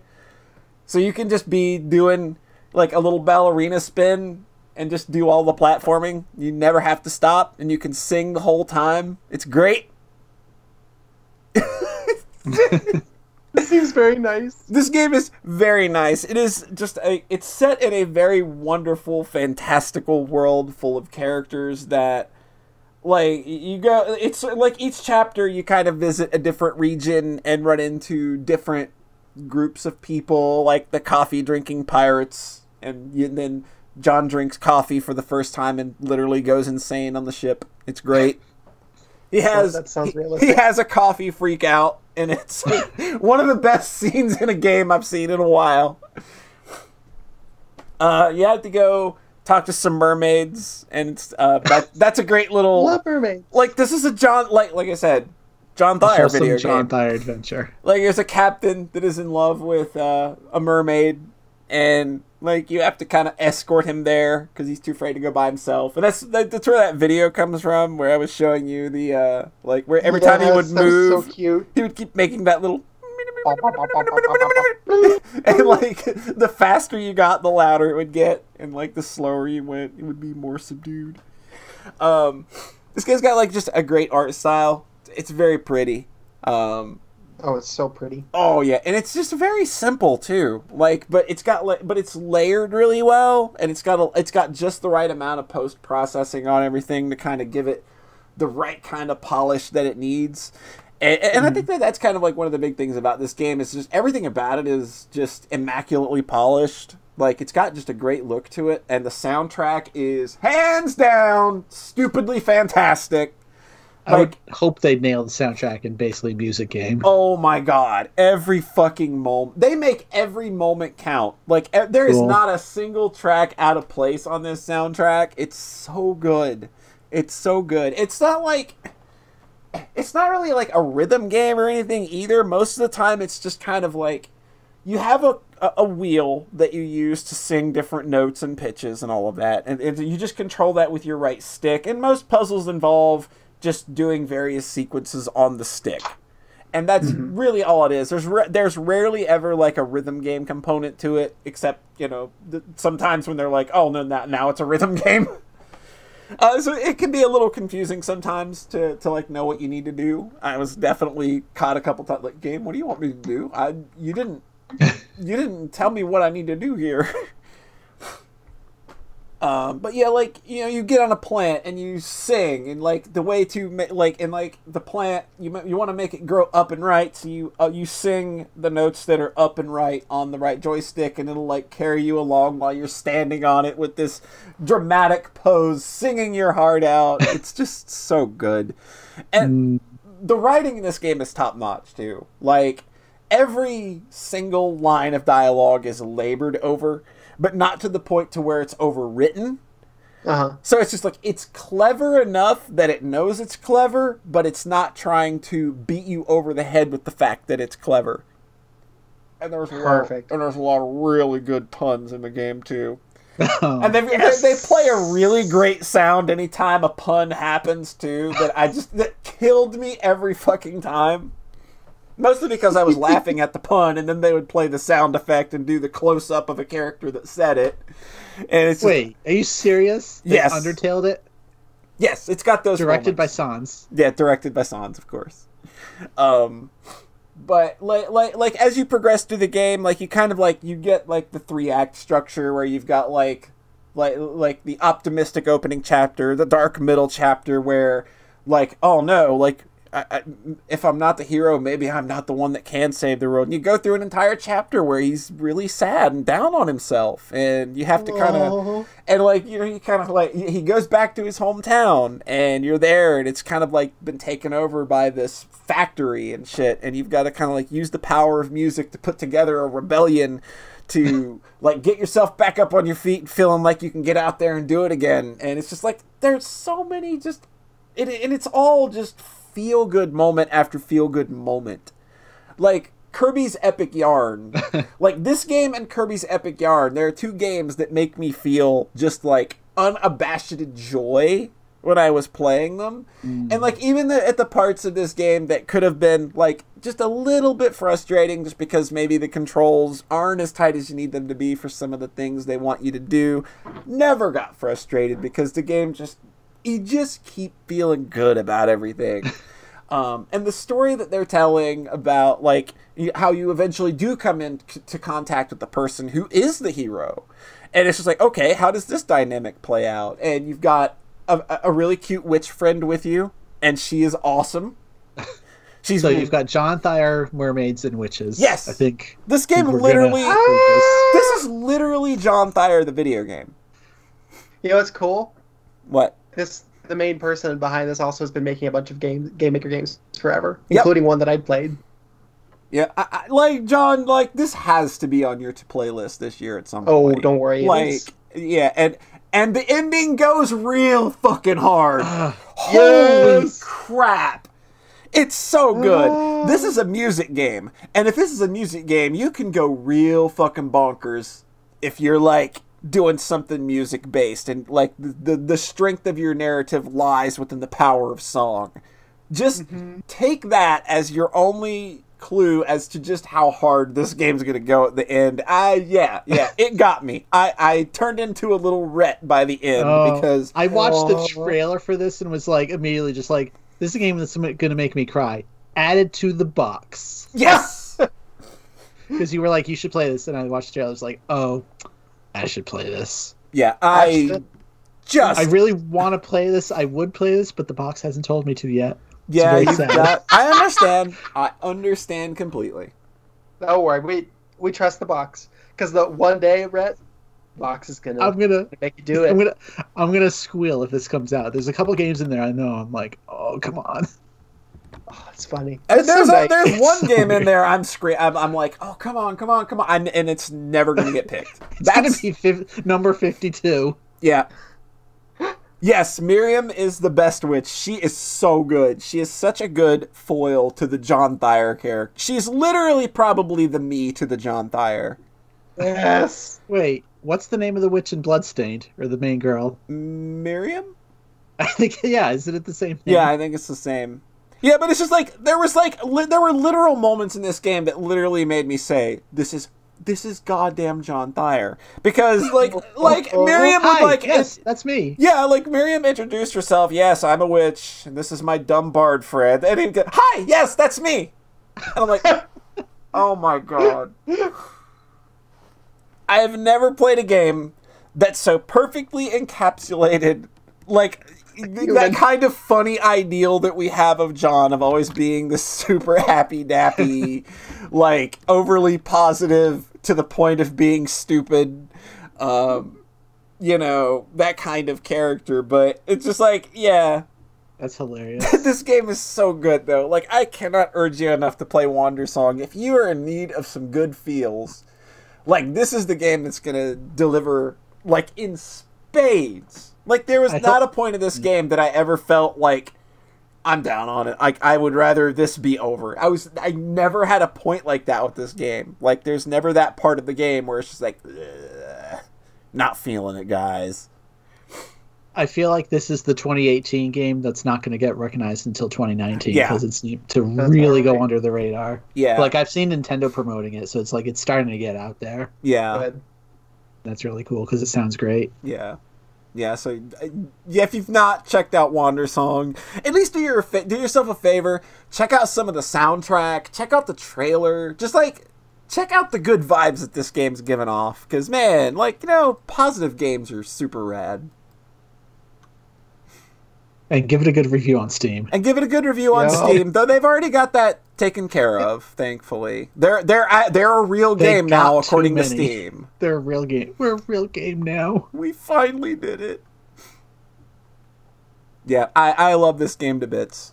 And yeah, it just made me feel all kinds of good at, like, I was having some post-holiday depression, and this game just, like, it boosted me right back up. And, like, that was super awesome. Like, and you always got to kind of, like, hold on to the things that can do that kind of thing for you.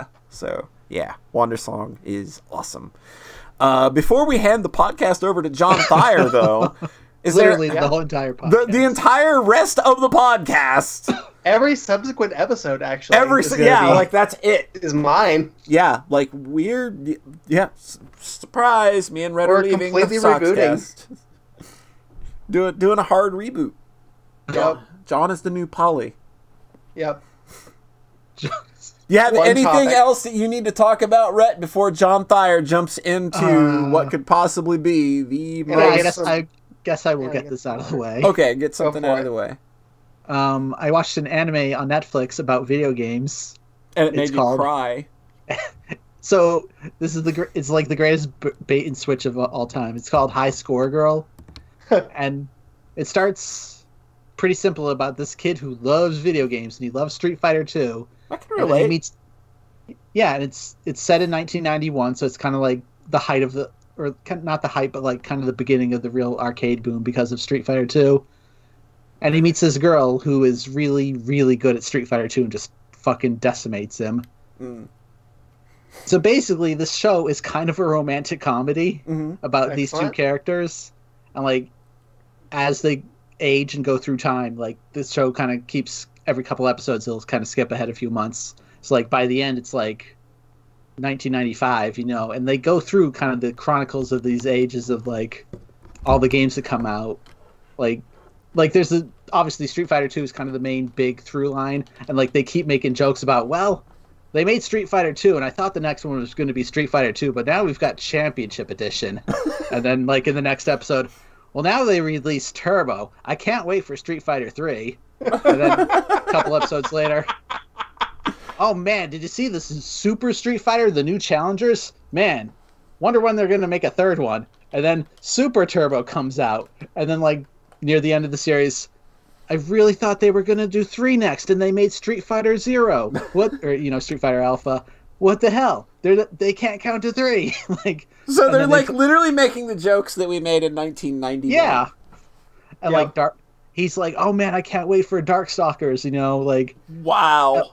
Are they actually naming these games, or is it made up analog names? Oh no. That's the thing about this show, is not only are they using the real game names, they're using footage from the games.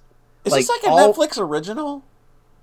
I don't think so. I mean, I think they licensed it as an original, but it did air on TV in Japan. But, the credits at the end are insane, because it's okay, here's, the 10 game companies. We've got, Irem, Capcom, Konami, Square, all these game companies that license to have their footage used in the show. Huh. And, the other thing I love is that the main character really loves his PC Engine. Yeah, he really does. And it's this weird dumb running gag that is only super funny to me, probably, because you were literally the only person in the United States who grew up and had a TurboGrafx 16. It's funny because he goes even harder with it, where in 1993 he's oh man, I can get all these games for 300 yen now, and then 2 episodes later he's at a New Year's sale in 94, and he's oh my god, these TurboGrafx games are only 50 yen now. Oh my god. Because they're just being fucking liquidated, obviously.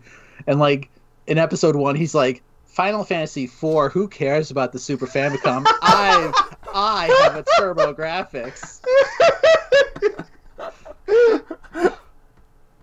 He's talking to his friends about the Turbo Express, and this is such a super high-tech handheld. You can use the same games as the console. Wow. Did you have the handheld? Yes. That's why I love the system, is because I had the handheld. And wow. But it was the Switch before the Switch, like 20 years before the Switch. That's nuts. I played, yeah. The one, I wish they had gotten to Airzonk on this show so badly. I'm surprised they didn't, given that, like... There's a lot of games, and a lot of them are, like, the real kind of Japanese exclusive niche stuff that even I haven't heard of. Like Rondo of Blood kind of shit? Oh, no, like... I don't know, like, video games that are, like, set in Japan and, like, use a lot of... Like, I can't think of, like... JJ and Jeff. That's the only import PC Engine game I'd know besides Rondo. Yeah, like... I don't know, just kind of real niche stuff that even I wasn't sure of. But, like, in, like, episode 8, he's, like, pulls out the PC Engine, and he's like, oh, I'm going to play Bravo Man. And I'm like, I know that one! What the hell? Like, R-Type is in there. But, like, very briefly. Like, for the most part, it really focuses, especially towards the end, on the fighting games. Mm. Well, that's kind of how these two characters' stories started, really. Yeah, and how it continues is kind of their rivalry through fighting games and, like... other characters want. That's the one kind of weird thing about this show is that this kid is just like super 100% single-minded on video games and has these girls kind of falling over him. Because he's so devoted to his video games. It makes me attracted to girls him. Girls always say that though. That's like totally. That's way too true to real life. Yeah. The other thing that people are kind of mixed on this show is that the main character, you know, the titular high score girl, she doesn't talk ever. And it's not even like... It's kind of like a silent protagonist thing in a video game, so I can kind of understand that aspect of it. But it also makes their relationship really kind of weird and frustrating because she literally just won't talk to him. Here's the twist. She doesn't actually exist, and this is all in his fucking head. It's definitely not that. Well, no, I think that would be a great twist if she doesn't talk. But I think what ends up almost making the show seem genius for me is that how they tie in, like, how she's playing the game as a way of conveying her emotions. Oh my god, that's stupid. Oh, come on. That's what I'm saying about this show, though, is that it uses the video games. What emotion do you get from me playing Contra Hardcore? Geez. What was the feeling I put into that? I don't know. Were you doing well? Were you sucking? You know, did you? I think I did I think I did pretty well in that playthrough we commentated over. God, I kind of don't remember doing that. It's been a while. That was like 2 years ago. Yeah. My memory is like 30 minutes, Polly. Yeah, I don't even remember that Undertale thing we did. Nope. But I'm saying it uses video games as more as just a real surface level thing where it's like, hey, check out all these references. Like, the references are funny, but they are tying it into the story in kind of interesting ways. One through, like... Because that's what sports anime does all the time, where it's like, oh, they're playing extremely well today because they're in a good mood, or, like, you know... Their heart's really into it. Yeah. Like, oh, he's holding back. He doesn't want to beat her because blah, blah, blah. Like, it's like this. It's a sports anime for video games, basically. Right. Because, like, they go to a Street Fighter tournament and stuff and, like, you know, do really well because they're both fucking into that game. And that's the other thing is, like, Street Fighter 2 is kind of a weird anomaly for back then of how you could dedicate yourself to that game for, like, 5 years because they just kept releasing new versions. Yep. And he plays as Guile the entire time. and like, they go so deep with the references where he's like, well, Guile's the only character in Super Turbo that didn't get any new moves. Cool. Oh. And, like, another good reference that I appreciated was, like, a character buys a Super Nintendo and Final Fight so that somebody could come over and play co-op with them. And then they realize... oh, wait, the Super Nintendo version of Final Fight doesn't have co-op. Doesn't have Guy. Like, that's how deep they are going with some of the, like, tying it into these references. What a weird thing. It's such a weird show. And, like, so they start the show in 1991, and what they do is that when the characters are entering high school, it's the start of 95. So they're talking about the new PlayStation and Saturn that just came out. so they're tying in the changing of the console generation into the characters going to high school, and like I'm like, that's real fucking clever. What the hell? Well, because it's basically like if you are our age, that is what happened to us. The changing of the console generation was also a change to or out of adolescence. I was 2 or 3 when that happened. Yeah, like you for were me, a little baby. Like you, Polly, would be probably super close to these characters in age, maybe like 1 year younger. Yeah. Whereas for me, I'm probably like 2 or 3 years younger. So it doesn't quite land exactly the same, but it's the exact same experience of growing up with games because the technology just went so fucking quick for that in the 90s. Because they're they start on like Space Harrier and Street Fighter 2, and then by 95 they're talking about Tekken 2 and like all these kind of more modern franchises. And it's interesting how like when the PlayStation Saturn came out, like all they're interested in are these arcade ports. Like, oh, they're gonna have Virtua Fighter and Tekken, and and you think about where the PlayStation went from there. It's like, oh, all these Metal Gear Solid and Resident Evil, like how console gaming kind of moved away from arcade stuff in a pretty heavy way over that time. Like the Dreamcast kind of tried to do that, where it's like, oh, we got Crazy Taxi and all these arcade ports, and people didn't care by then. So right before we started this podcast, I finished the show on Netflix, episode 12. I'm wondering, how are they going to resolve this in just like 10 more minutes? And then they totally don't. Oh, no. So it goes. And I looked online, and I looked on my anime list, and I find out, episodes 13 through 15 are going to be released in March as like an OVA. Oh, jeez. Fucking cool.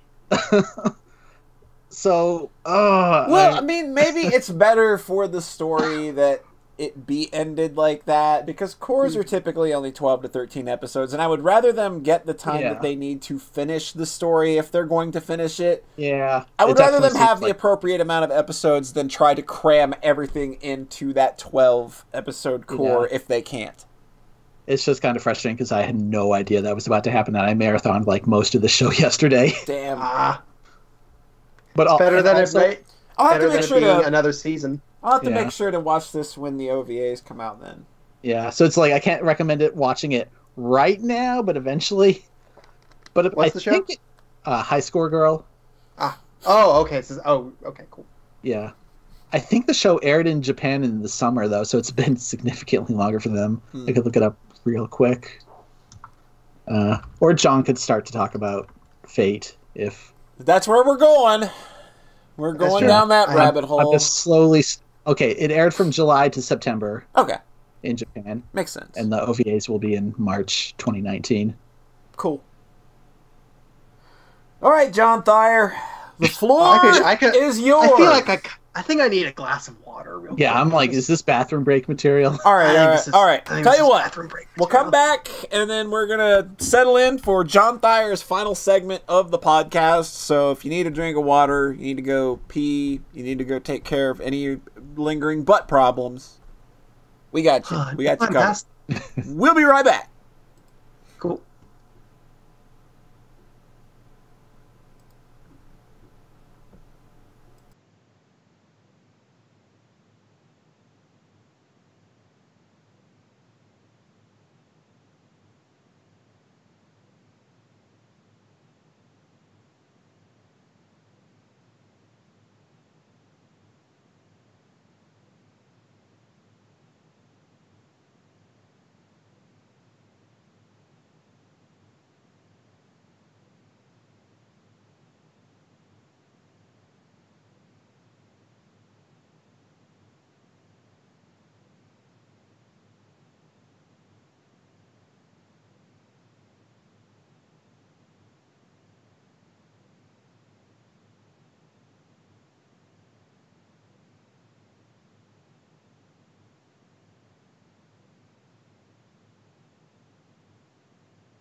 I'm back. Oh my god, Fate is so confusing. Am I on? Yeah, you're on. I was okay. For a second. It's simple. It's easy. No, I'm talking about the stuff way past where you are, where it's like I see a picture and I go, "Oh, that looks like Sakura," and I look up and it's like, "Oh no, this is the AI servant version of Sakura." And I'm like, "Fucking what?" It's from Fate Extra CCC. That one's not translated yet, unfortunately. Oh boy. Yeah. Oh, she's a member of the Sakura 5 in the Sakura Labyrinth. Spoilers? Fucking, I have no idea. I'm really interested in Fate Extra. I just can't jump in. I think there's an ongoing fan translation, so oh my god, I'm excited about it. She's a Moon Cancer class servant. I don't know what that means. You're right. Fair enough. But I'm just looking at the fan art and I'm like, oh, it's Sakura. It's like, nope, this is a different character. Because there's like a servant version of Rin, I think, too. And there's, you know, there might actually be a servant version of Emiya. Yeah, I think there is. There's Red Saber, which is Saber design-wise, but she's red and has I just stepped right into it, didn't I? I think Fate Extra is based on Emperor Nero, so her personality is just completely different. That's what I was gonna say. It's Red Saber, but she acts completely different. Which one's the boob lady from? Which one is that? The really good boob lady. Yeah, she's from Grand Order. Okay, and which one is Astolfo from? Apocrypha. Okay. Which I did watch, but I'm not going to talk about. It's not worth it. Astolfo and Mordred are good. Who's a different Red Saber is Mordred. All right. So are we ready to get this over with? Are we ready to pull the bandage off? Sure. John Thayer, take us away. We are heavens bound. On a magical journey into a world of heroes. Somebody give me a heads up in chat. I'm taking my headphones off. The holy... Let's start at the beginning. Oh, boy. I'm not really taking my headphones off. The Tosakas, the Matos, and the... Oh, yeah, Tosaka is awesome, too. Rin's amazing, yeah. Rin is, like, the one character in Fate Stay Night that's actually, like, that is, like, a balanced person. I don't know, though. You know, like, I think, like, Rin Tosaka, do you think she has a foot fetish? Don't worry, I get it. Okay. I don't get it, actually. Because... Tosaka! I get it.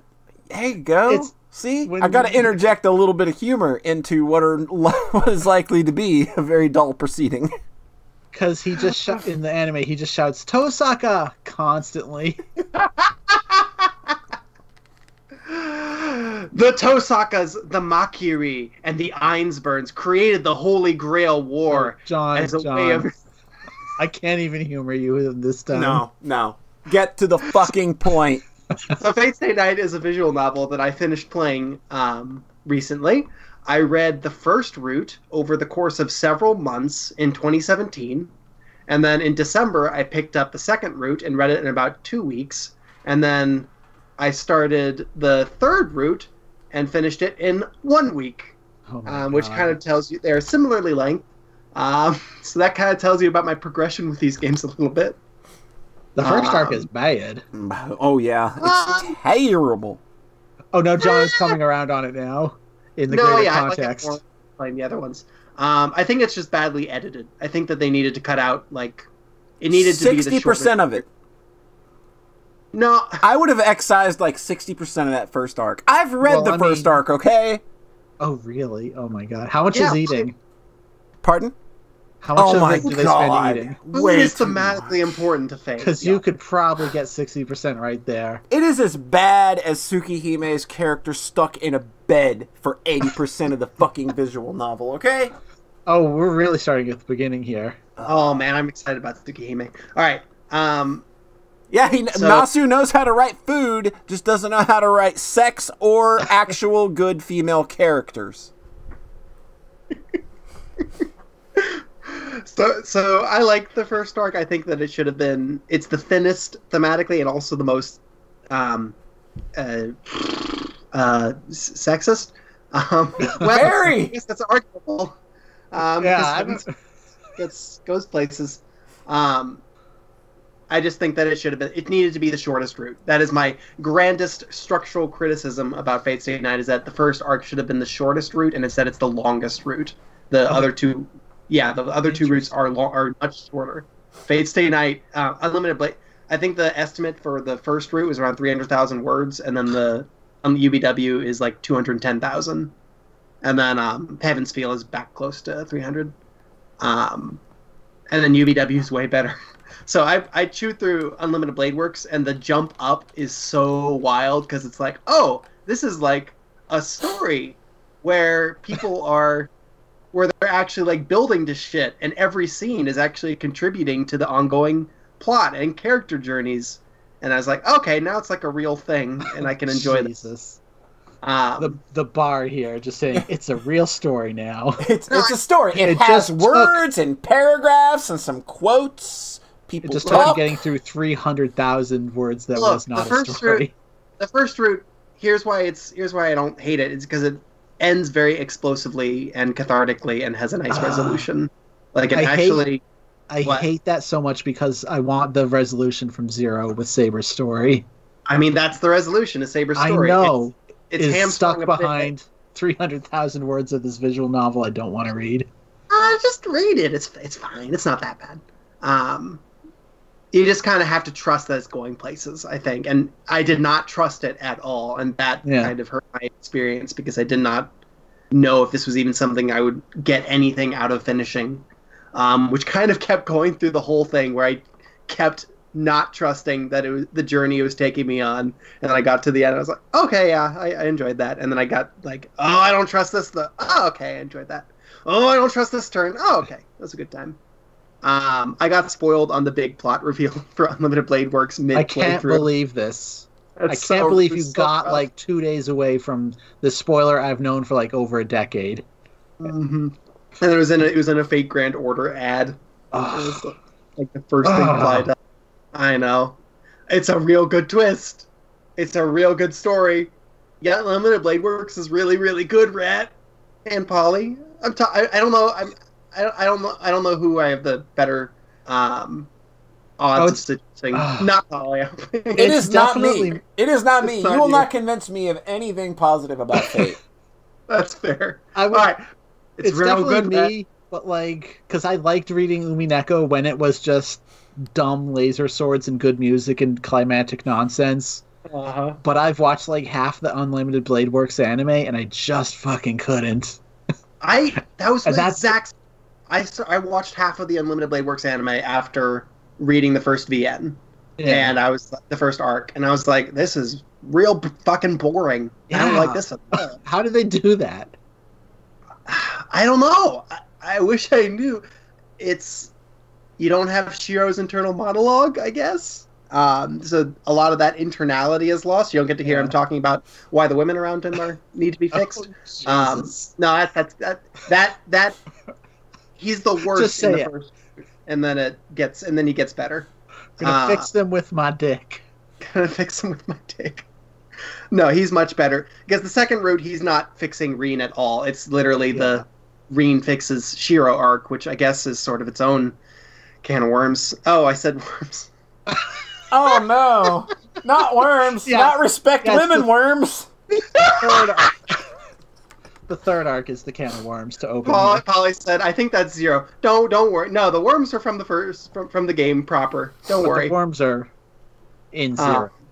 They are in Zero. They are much worse in Zero, actually. Like, Urabuchi is like, alright, I know there's this Grail War shit, and I know that we're gonna summon magical servants from the past. I didn't cover that. But then, like, 10 minutes into Fate Zero, he's like, big old pit of sex worms! Right, we gotta cover that first! Fuck all this other stuff, we gotta get to the sex worms! Get to the stuff people came for. Yeah. So that they can come for it. It is way more visually explicit, too. There's no equivalent like CG in the VN to like the first image of the worms in Fate Zero. It's awful. I could have sworn that there was. I feel like I've seen like comparison shots of. I googled it. I googled around. Like, isn't that that's CG? What's weird? I have like this false memory of them changing them to look less like penises or something. I don't know why that is. The dick worms are there in the VN, and you see close-ups of them. There's just not a close-up CG of Sakura in the pit like there is in Fate Zero. Okay, whatever. I think I'm just saying, like, honestly, Orobuchi. That's. Oh, we know he has issues with women as well. It's a fucking great fit, Nazu and Orobuchi. Pretty much. So Unlimited Blade Works goes completely hog fucking wild. And sort of the thing about Fate is that it has the best action. Because it grounds everything in all this build-up and sacrifice and stakes that are just completely like buck wild. Like, you believe it completely. Like, if a character is spending all their magical energy to do this super thing and they're going to die because they're sacrificing all this magical energy, and you just feel it. Actually got me thinking of Brandon Sanderson books a lot, which also just have like the best action because it's great grounded stakes, but with the most anime bullshit. It's anime bullshit, but minus the bullshit because it's honest and grounded. It's really cool. I think I actually like the action in these more than Sanderson a little bit because it does get a little bit more like anime conceptual, I think. Whereas Sanderson is more like the kind of the Last Airbender type of action, I think. So the action scenes in Fate are just ridiculously good and cool, and then they'll play the big song in just the right moment, and that was my arc with Unlimited Blade Works. Like, the first route is just kind of okay because it goes on way too long for what it is. Like, the arc of it is Saber. She just completely let herself be subsumed by her duties as a king, basically, and she did not care about herself fucking at all. And then her arc in the first route is getting over that and finally kind of getting to be at peace. And her Grail wish was literally, I want to go back in time and fix all the things I couldn't fix, and just throwing yourself right back into that pit, basically.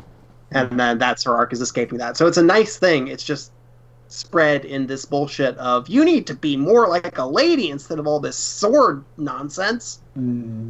So it's a really good sentiment espoused in this ugly way. And that's why that's kind of was my experience with the first arc. And then the second arc is all about Shiro and his bullshit, and he basically is just fighting his own like self wanting to kill himself, and which is pretty loaded, I think, and really emotional. And then I think the big takeaway for me with Unlimited Blade Works was like, this is a power fantasy. This isn't a big indulgent power fantasy that actually makes me feel indulged and powerful, when a lot of the macho stuff does not land for me that way at all. Like, I was like, holy shit, Shiro is so cool and strong. I want to be like Shiro. And then the third arc. We don't need to. You're rushing along, Rhett. Unlimited Blade Works is very good. Like, I want to, like, I don't know, for some reason it feels so inert in the cartoon, but just playing through it feels great, and it's a really cool journey. And then the climax is with the climax. That's not the ending with Archer isn't even like the climax. Then it goes on, and there's this whole thing with Gilgamesh that's really wild. Zella says, Shiro wanting to kill his embarrassing teenage self is very relatable, IMO. I think Polly took the headphones off. No, I've still got them on. It's okay. Just like, what do I have to add to this? Continue, please. It's just so fucking cool. He's so cool. He fights Gilgamesh on his own and wins because he's just that rad. He's so strong and cool. And he only gets there, but then he only gets there because he's able to link up with Reen, and really it's their strength together that makes it. He linked up with her, huh? Yeah. I played with the H scenes on, of course. Of course. The only way to play. Naturally. Even though it gets a little rough sometimes in the next arc. Boy. So then I got to the end of Fate's. That was the big thing also in Unlimited Blade Works, is that all the date scenes and romance stuff with Reen is really, really sweet. Because she, like, kind of teases and toys with him in ways that are, like, kind of cute and charming. And I remember, like, just playing in the anime, it's like, oh, they're going on a date right before the mid-season finale? This is bullshit. But then I actually, like, played it in the game, and I was like, I want a whole game that's just cute, dating a cute girl. Did they make those? I'm pretty sure they might have made something like that. It was so nice. And then so the arc in the first route is Shiro fixing Saber, and then in the arc in the second route is Reen, like, anyway, I'll take you to college and pay for your tuition, and you can live with me, and I'll take care of you and manage your pain forever. Oh, this is a fantasy. So yeah, it's very indulgent, just like the complete competent partner. But again, so first route's a little bad. Second route is like this dumb indulgent thing that really is good at what it's trying to be. Then Heaven's Feel. I really liked it a lot. I really, really liked it a lot. It's worm time, baby. Really liked it a lot. Open up that pit of worms. Let's go. So Heaven's Feel is most of what I watched Fate Zero ages ago and loved it because it's great, obviously. Yeah. Yeah, watch Fate Zero. It's great. And then oh my god. It doesn't have to be a gateway drug. No, it doesn't. Believe me, it won't. Believe me, I'm not trying to lure y'all in at this point. Like, if it's pushing, especially like you gave it the old college try and it was repulsive. It's very repulsive, and everything you've posted on Twitter has been repulsive. I just want the big power fantasy sword battles. UBW is all that. It's real good. And then the first route has a lot of that too. Like, it's still Saber and Shiro fight Berserker in the first route. He fights Lancer in the first day. It's very cool. Lancer's a bitch. Yeah, but he does fucking kill Shiro on the first day. Oh. God. Anyways. UBW is I think you'd have a good time with it. I don't know how well you'd vibe with the first route, but I think if you made it up through Unlimited Blade Works, you'd probably have a good time. And that's also like the least dense with like problematic shit is Unlimited Blade Works, I think. Yeah. I kind of seem like that's the one people really still like. Yeah, which is because there hasn't been any adaptation of Heaven's Feel either, so nobody. The only people who talk about that story are the ones who sat through the 60-hour VN. Mm-hmm. So it's definitely the best one. It's the one that actually, like, first route's kind of bad. Second route is really, really good at being the indulgent power fantasy, and then third route is like an actual story where it has like ideas and themes and shit, and some problematic elements. It sounds like. Well, yes, they all serve purposes in the story that make sense. It's just that he crosses lines that he doesn't need to, and it's ugly, and maybe voyeuristic. So I'm not going to explain or justify that, and I don't think I'm really qualified to dig into. Just check out John's Twitter feed. The private one only. I didn't do it on the main one. This one. We posted some stuff last. Oh. Never mind. So literally, like, the entire first half of Heaven's Feel is mostly like fluffy romance with Sakura, who was my favorite immediately. Like, I played the first route, and then like first scene, I was like, oh, I'd die for Sakura. And then she doesn't get, and then she just vanishes from after the beginning of the first route and the beginning of the second route. And then so you get like hours of really sweet, nice romance just building up this relationship that already was really strong because they start off right away. Shiro and Sakura have been like living together basically for like 2 years, or not living together, but she was coming over like every day to make breakfast and dinner. My God. Not she would make it. They made breakfast together. They made meals together, and he would make dinner, and then she would make dinner. They play at one point in the end. They play rock paper scissors, and whoever wins gets to make the other dinner. It's really sweet. It's so nice. Sean has discovered Moe. Oh my God! Yeah, Shiro's really good in the kitchen, which goes a long way to making him a nicer character to meet personally. It's like, oh, okay, that's very attractive.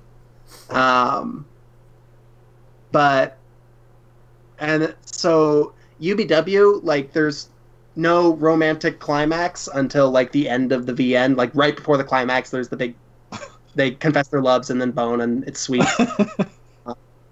But like that's it. Like they have romantic tension for the whole VN.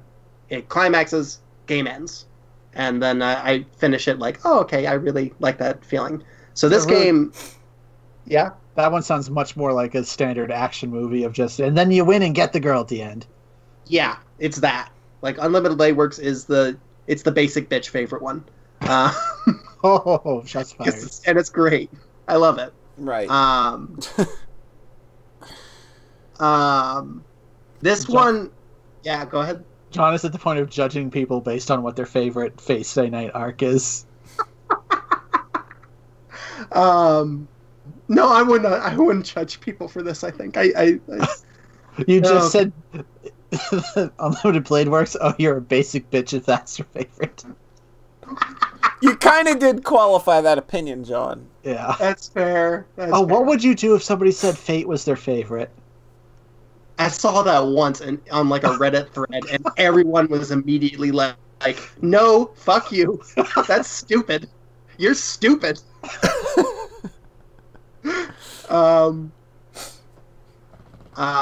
So the big thing in Heavensfeel is that like UBW, it goes hard on the power fantasy. Heavensfeel goes for Shiro's arc. It goes really big on he's literally like destroying his body to do the big cool action scenes, and you feel the weight of that through the whole back of the VN. Like that starts in the back of the VN. Like there's fluffy romance forever, and then horrible shit goes down. Spoilers, I guess. Like Saber kind of beefs it halfway through until she comes back as evil, and so shit is just in a wretched place for these characters. And then the only way Shiro gets through it is just like slowly killing himself to do like the most amazing, cool set pieces in the whole VN. He fights Berserker just head on by himself, and it's very cool. It's very cool and hot. Is that why the first arc is like important to have Berserker seem like this insurmountable challenge? But then because that kind of seems like a lot of it. The first arc lays a lot of groundwork for where the other arcs go, and that's why I think like you don't. Saber Alter is very good, Zellas. That's why I don't think you really need to fix it. Like you just need to cut out a punch and make it tighter. Yeah. And I think if you did that, then I'd be happy as a clam. But so halfway through that VN, everything goes to hell, and then the whole rest of the VN is just kind of exploring Shiro slowly dying, and then Sakura's arc, which is interesting. Should we just go through it? Like I know I'm just summarizing a lot. You can trim it down. I don't want to bore y'all too much. Polly, just say it. I'm not saying anything. I think she wants to say trim it down. Okay. I'm not looking for a spoiler cast here, like that time you took us through the entirety of UBW, sorry. So it's really good, and I got really emotional at the end, and it's an actual story and shit. And it kind of just tries to do it gets the most like JRPG over the top at the end of all the routes,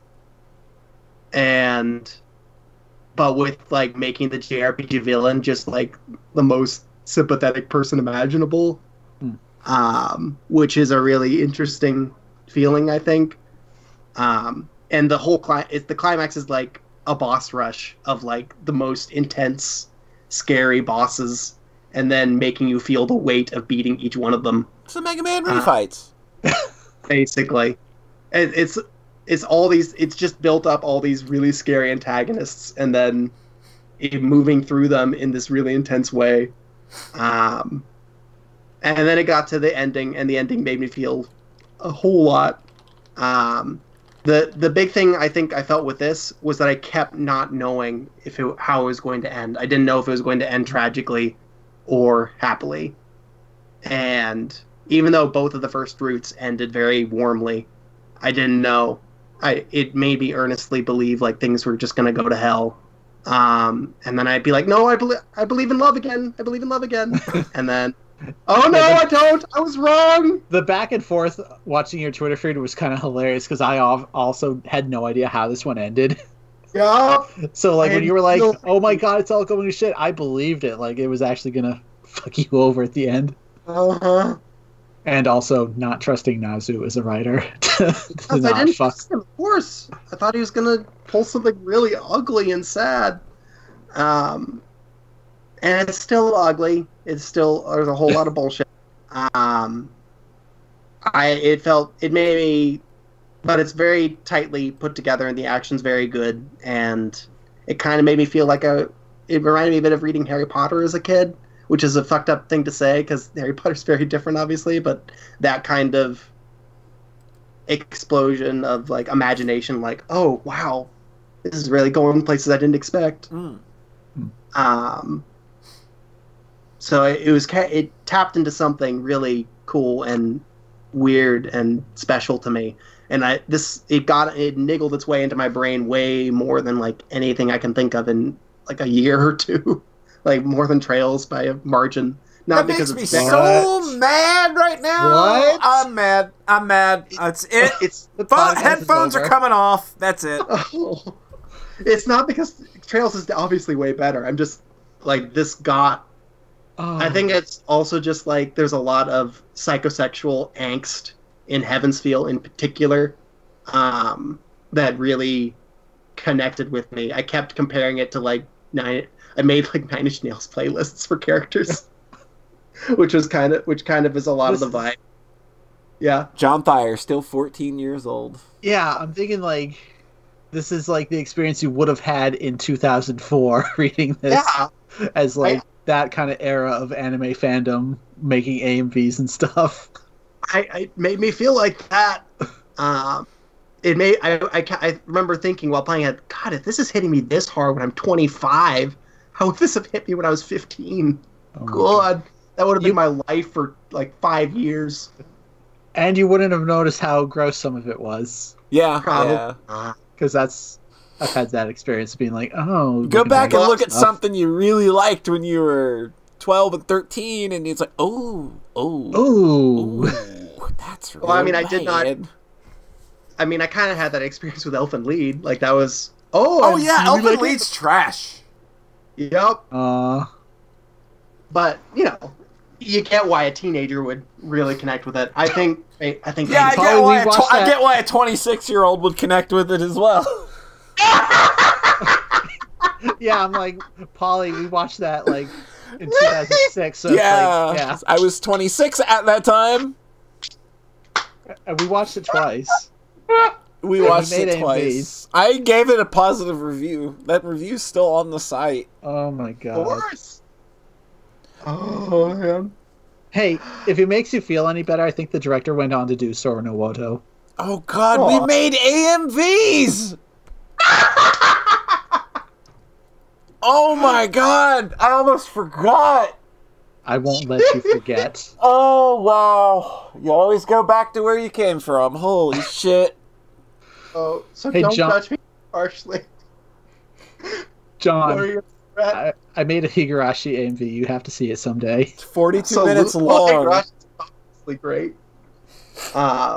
Yeah, I got that arc with Higurashi anyway. Like that was my life for 3 years. So I got fixed as a teenager. While we're saying things that make Polly mad, yeah, I kind of had that arc with Higurashi and Umineko. I never got it with Umineko ever. Like I was in there for like the first 4 volumes. Yeah, I'm like the 3rd one. You fucking Ava treaced it so hard. Yeah, like Ava Beatrice is awesome, but then like the rest of the series is garbage, and they never do anything with her at all. Yeah, but I don't know. I think it was part of being like that excitement of each new chapter coming out and reading. Well, yeah, it. like we were there at the zeitgeist of this thing, like this follow up to this big influential thing that we loved. Yeah, but then like the longer it went on, the more it was like, this doesn't need to keep going on. I know, but it was fun being part of that excitement and zeitgeist, especially for the first 4 or so chapters. Yeah. And then, I don't know, 5 has Erica, so I forgive that one. Like, I remember him, Ryukishi, I think, 07, the author, like, originally was like, 6 was going to be the ending, and people were like, you should probably explain a little bit more. Yeah. And then he kind of didn't. Yeah. But anyways, then I got super base. Fucking... I'm still using Umineko avatars everywhere. So. Yeah, I know. Like, years later, you're still using that Umineko avatar. I'm looking at it in Skype right now. Like, I fucking loved that series so much when it was good. And like John getting super hyped about these stupid battles in Fate.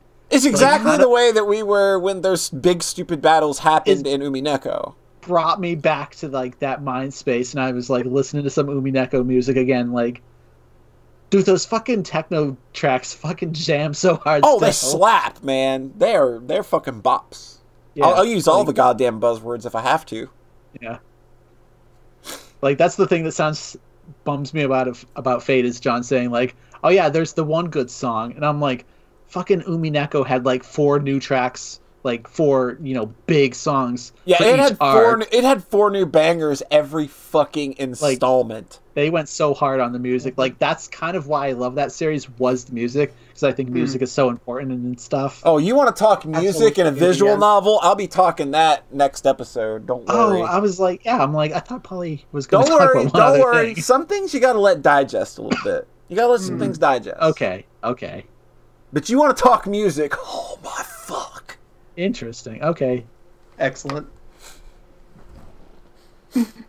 That was really validating, kind of getting that connection there, because I know this is not a story that y'all connected with, but that you had adjacent stories. Seeing you get excited about it, was interesting for me, because I was like, I feel your excitement, I just can't with Fate. I'm sorry.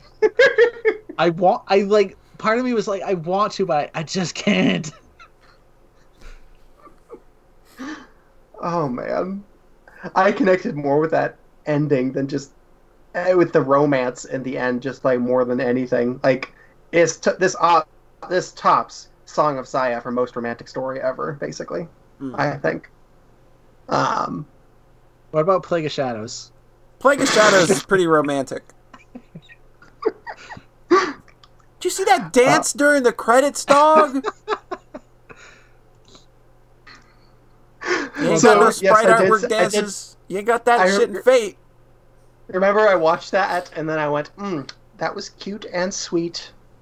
Yeah, I know why when you played that was a bad fucking time to play it. Okay, so spoilers. Here is the power fantasy of Heaven's Feel. Oh boy. This is a game where the main boy keeps hurting himself over and over and over to protect this woman who keeps pushing him away and hurting him back. Yeah. Only it actually pays off, and he's rewarded for it. And that's like, I knew why you connected with it. I completely understood it, but it's still unabashed trash to me. Oh, but that's not something you want to reward. It's like, okay, so I'll be talking about Fate with my therapist 2 weeks in a row, I guess. Oh boy, your therapist must be like, man, this is a new one. Does your therapist know about Fate? I told you 2 weeks in a row, as in the coming week. Oh my god. Also, did you talk about Unlimited Blade Works before? No, because I had just started. Heaven's Feel, and it was really sweet, and I knew things were going places. Oh my god. Oh, Jesus Christ. Here's a glimpse into the John's psyche, and I'm a little bit vulnerable now, yo. Just a little bit. It's Look, I'm not saying it's not understandable. I completely get where you're coming from. I'm just gonna bag on it because it's fate. That's fair. Anyway, I really want to read a bunch more Nasu stuff. Oh, that's the takeaway from all of this? Yeah. Look, my takeaway from it is that he's a great fucking storyteller. He knows how to tell the stories he wants to tell. He just has a shitty worldview sometimes. Like, beyond that, he's great at what he's doing. Like, it's the talking yourself into playing Grand Order now, huh? No, I mean, he did some of that. I was more talking about Tsukihime. Don't play that. Don't. It's miserable. Okay, John. Yeah? Why don't you watch those Kara no Kyokai movies? Yeah, I'll watch those. I'll probably have a decent time. I probably should have said Garden of Sinners, but I forgot the English name. No, yeah, there's Garden of Sinners, there's Kanan, there's Tsukihime, which Polly liked Kanan. She gave it an 8 on my anime list. I like Kanan. Kanan is good. Yeah, that's a Nasu thing. That's a fucking spin-off of 428 Shibuya Scramble. Yeah, it's a spin-off. Yeah. They got Nasu to write a spin-off of it, just like he didn't write 428 Shibuya Scramble, but he did write that story. But I'm just saying you should.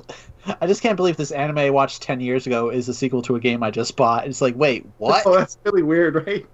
Like the time because that was like a Wii game. Like it's insane. Yeah, Kanan is fun on a bun. That's such a fun show. I'm just saying, if I get more context from playing Shibuya, I may watch it again just to be kind of, it's a curiosity. Yeah, I'm definitely going to be visiting 428 Shibuya Scramble sometime this year myself. So I'll probably be in that rewatch club with you. It's in the box. That's the one thing that's a little sad, Polly, though, is that Tsukihime and like Route 1 Fate are like the earliest things that we possibly could be playing from him. So that's just like the rawest. They're so Tsukihime is just like, it is so much worse than the first arc of Fate. Holy crap. Hey, Polly, want to talk about those sex scenes? No, I don't. No. I heard someone I just came up with a really good joke, and I just please say it. Just say it. Nasu writes two things really well: sex scenes and cooking, because he both relates them to squids. Oh, can we abandon ship now? Someone told me Tsukihime, play it, but just know that it's a lot less polished than Fate, and I was like, oh, okay. All right, we can abandon ship. I said. I honestly thought you were going to say, and it made me a lot more excited to read more visual novels. And you finished that with that's where I thought Nasu, we were going, but went, no. Nasu. Oh my god. I've seen people praising Grand Order lately because of the newest story arc, saying, "Oh, this is a really good story for a mobile game." I'm like, "Oh no!" And it has the girl I like in it. This is literally going to be our 2019 Sockscast, isn't it? The cover that Sayara just sent me makes it's totally official now. You'll find that out next time in about 2 weeks. Sounds good. All right, so are we good? Did we get all out of our system? Any parting thoughts that you would like to give on this massive Heaven's feeling spree? I feel like this is the 2019 episode because we're just going to hear about John consuming more Nasu works all year. It's going to be me. If it comes to that, I will be taking headphones off. I'll try to give y'all some time. I need some space anyway. It was a lot. So much good shit to play, and it's just like, I want to play Danganronpa 3. I want to play Trails 3. More great trilogies to finish. Equally great, really. That is a fucking pair, and I haven't even played Trails. I know, right? I will take Polly's word for it. Yeah, those are 2 3s that are. Was Danganronpa V3 your game of the year, Polly? Like 2 years ago? No, it was Nier Automata. That was last year, or 2017. But Danganronpa V3 was very high. Yeah, it was number 2. Oh, okay. Yeah. And then Trails third was my game of the year. Yeah, not last year, but 2 years ago. Yeah. Danganronpa. Okay. Yeah, Trails is like equally skilled as like Heaven's Feel, but like not evil, but like not an evil worldview. So it's much better. Yeah. Trails has a very, very healthy worldview. Warm and healthy and good worldview. So that's a lot. Whereas with Fate, you have to like pull out the good bits. I have to read 300,000 words, but only these select 20,000 are the ones that are actually worth having. You just gotta go into the pile and pull out the worms. Great. Fine, I said that over and over. I'm just saying I really like Route 2 and 3. They're really good. Oh, do you mean Ubi? Ubwa. Ubwa is adjacent to Oots. You know, I think it's funny. Like, Polly talks about Wander Song and, like, this idealized happy version of John Thayer. and then actual John Thayer is talking about this gross visual novel with the worms. Yeah, just, like, utter misery the entire time. Yeah. And, like, you've got to pull out the good bits of the super, like, and then comparing, you know, Trails is, like, healthy worldview, and then Fate. No. It's just kind of funny, like, the idealized John versus the real John. Versus 9 Inch Nails Guru John. Really buy some bugs. Oh, man. That was that was one of the big takeaways, was researching buying more bugs as pets. Oh, my God. All right, I think we're going to parachute on out of this episode. John, and then there's After Hours John. Yeah. And After Hours John has slowly but steadily taken over. Kind of like John is now forever horny on Maine. I mean, we were posting. I mean, there were just tit fucking all over the timeline last night. That was me, though. I'm the one horny on Maine. John still has this private account. Yeah. Too afraid. And I was like, no, I'm fucking sending these to your main account. I got one account. I don't need an alternate account to post the garbage I post. I've got my real name on it. I found John's fetish and was immediately like, I'm going to combine that with the character you hate, because I'm in that kind of weird mood.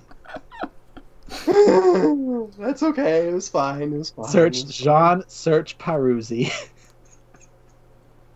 Jean. I'm pulling the ripcord. We're getting out of this one. All right. I want to thank everybody for coming out. We hope that you enjoyed your Sunday with us. As always, thank you very much for the subs and resubs. It was very much appreciated. Y'all are awesome. So, John Thayer, where can we find you? The Type Moon Wiki. No, there's spoilers on there, because there's so much Fate that you haven't read yet. I was reading from Fate Extra CCC, and you were like, no. We're good, Rat. Okay. Rat, where can we find you? Inconsequentialexistence.com, but I haven't updated since Tumblr. That's fine. And you can find me at the same place you got this dumb podcast from. SocksMakePeopleSexy.net. And remember, we are the podcast that loves you. We are the only ones that love you. Thanks again for coming out, everybody. Yep. We will catch you probably in 2 weeks, I imagine, because there will probably be enough for us to talk about. So, We'll catch you next time. Nuts. Stick around. I'm going to throw a host to somebody. You might enjoy it.